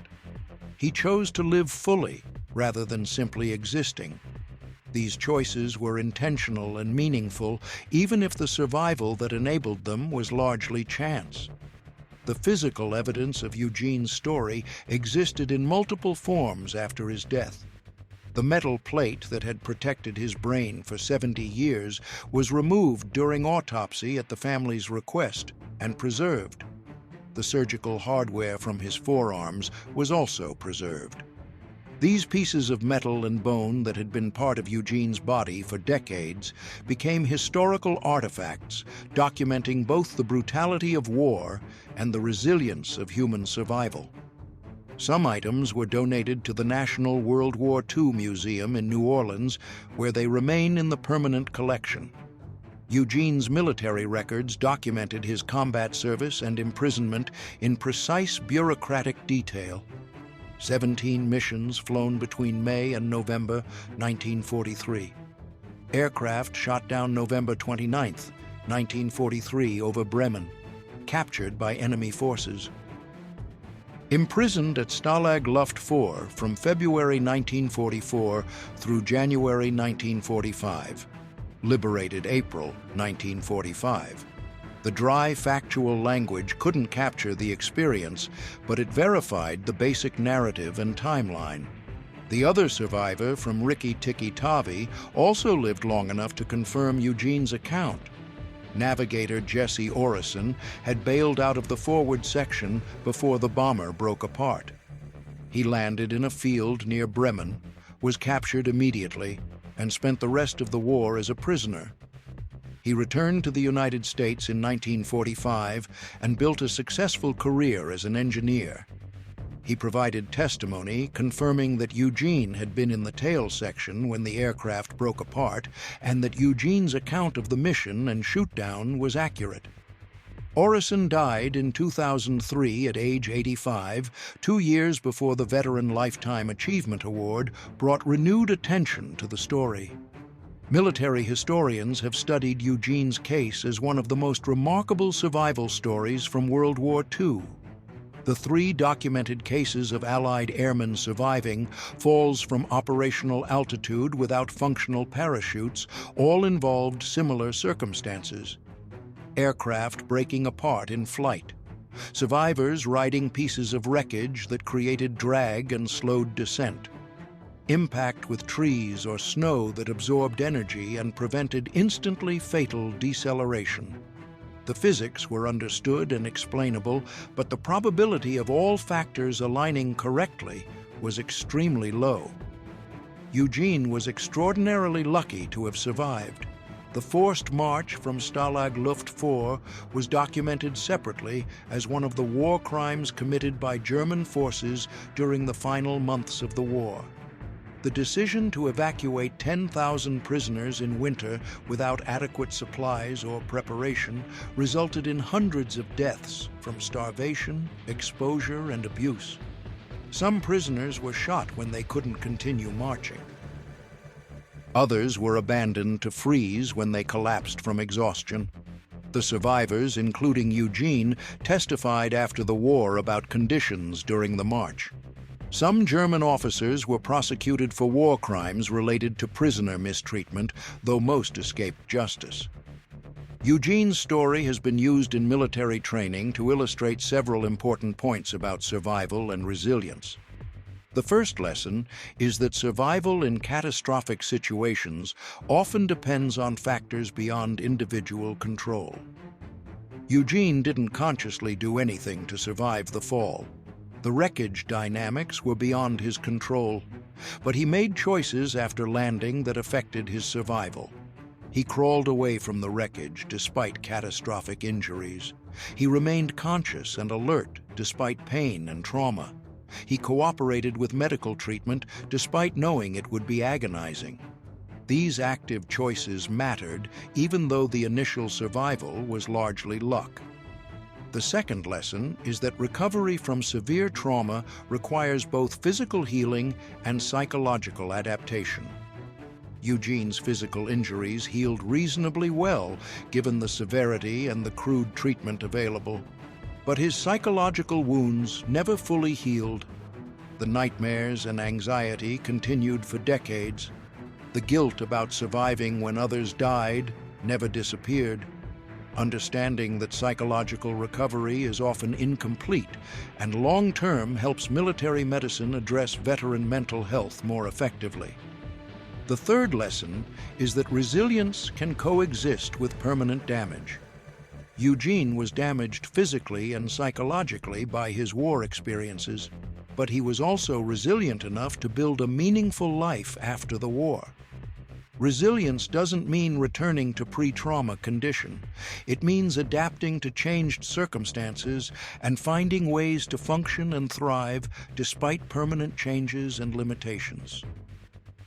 Eugene demonstrated this adaptive resilience through 69 years of post-war life that included marriage, children, productive work, and community contribution. Eugene's grandchildren and great-grandchildren carry forward his story and legacy. Some have pursued military service themselves, feeling connection to their grandfather's experience. Others have focused on preserving and sharing his story through writing, interviews, and participation in historical projects. The family maintains contact with researchers and museums interested in Eugene's case. They participate in veteran commemorations and historical events where Eugene's story is relevant. The legacy extends beyond Eugene's individual life into the ongoing work of remembering and honoring those who served. The town of Soldiers Grove maintains Eugene Moran Way as a permanent reminder of their most famous resident. The street sign marks a quiet residential street where children play and families live normal, peaceful lives. Most residents don't know the full story of why the street bears Eugene's name, but the sign remains as a marker connecting the present to the past, reminding anyone who notices that extraordinary events occurred in the lives of ordinary people from small Wisconsin towns. The Methodist Church, where Eugene and Margaret were married and where Eugene's funeral was held, maintains records of his membership and service. Eugene attended regularly for decades, despite struggling with faith questions raised by his war experiences. How could a benevolent God allow the suffering he had witnessed and endured? Why did some men survive while others died for no apparent reason? Eugene never resolved these questions theologically, but found value in the community and ritual that the church provided. His name appears in the church's memorial book, listing members who served in the military and those who died. The Soldiers Grove Cemetery, where Eugene is buried, contains several other World War II veterans from the small community.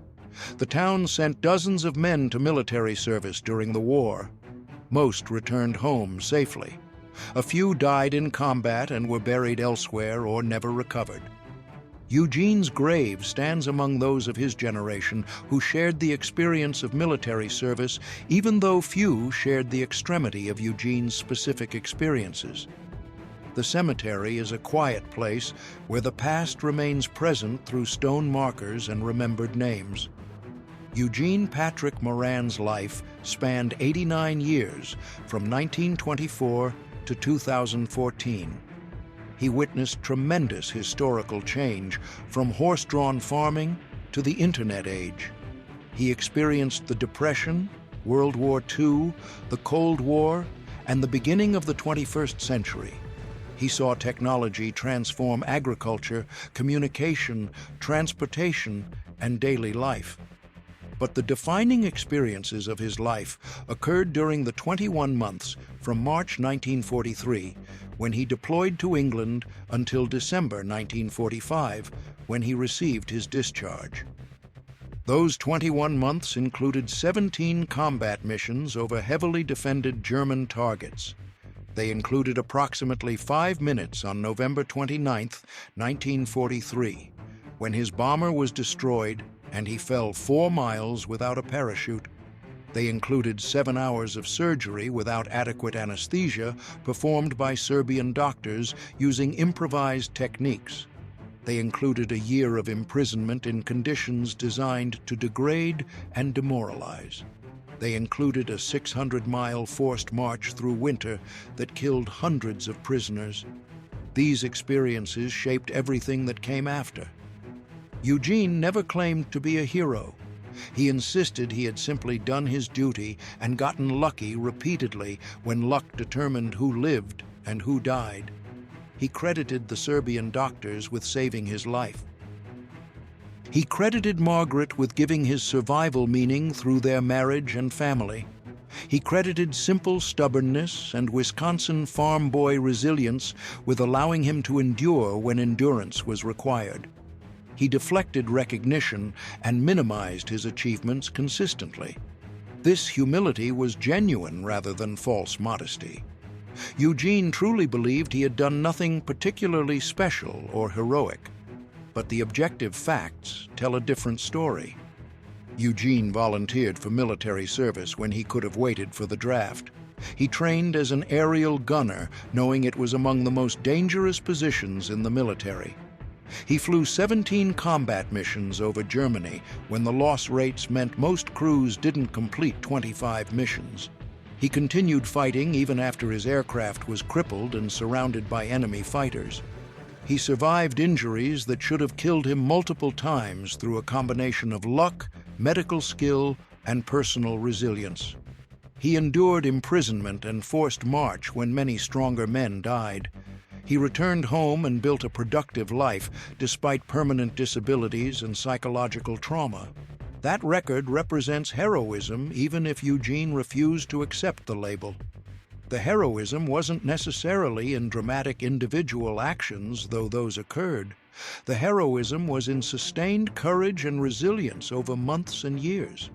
The heroism was in choosing to live fully rather than surrendering to injury and trauma. The heroism was in serving family and community despite having every excuse to withdraw and focus only on personal survival.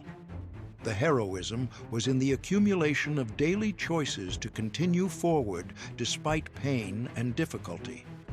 Eugene's statement that he would rather wear out than rust out captured his philosophy perfectly. He could have chosen to rust out after returning from the war. His disabilities would have justified it. Society would have understood. But he chose differently. He chose to wear himself out through work and family and community service. He chose active engagement over passive withdrawal. He chose meaning over despair. Those choices required courage every day for 69 years after the war ended. The farm boy from Soldiers Grove, Wisconsin, who watched airplanes pass overhead and dreamed of flying accomplished more than he ever imagined. He flew combat missions over Germany. He fell from the sky and survived. He endured imprisonment and forced march. He returned home and raised 9 children. He worked productively for 35 years. He contributed to his community. He lived to see his grandchildren and great-grandchildren. He shared his story before he died so it would be preserved and remembered. He wore out rather than rusting out. Eugene Patrick Moran, 1924 to 2014, tail gunner, survivor, husband, father, citizen, hero, whether he accepted the title or not. The tail section of Rikki-Tikki-Tavi fell 4 miles on November 29, 1943, and somehow delivered its occupant alive to frozen German ground. Eugene Moran fell from the sky, but he didn't fall from memory. His story endures. His legacy continues. His example remains for anyone who faces impossible circumstances and must choose whether to surrender or survive. Eugene chose survival. Then he chose to live fully despite the permanent costs of that survival. That was his heroism. That was his achievement. That was his gift to everyone who learns his story and finds strength in knowing that survival is possible even when the odds seem impossible.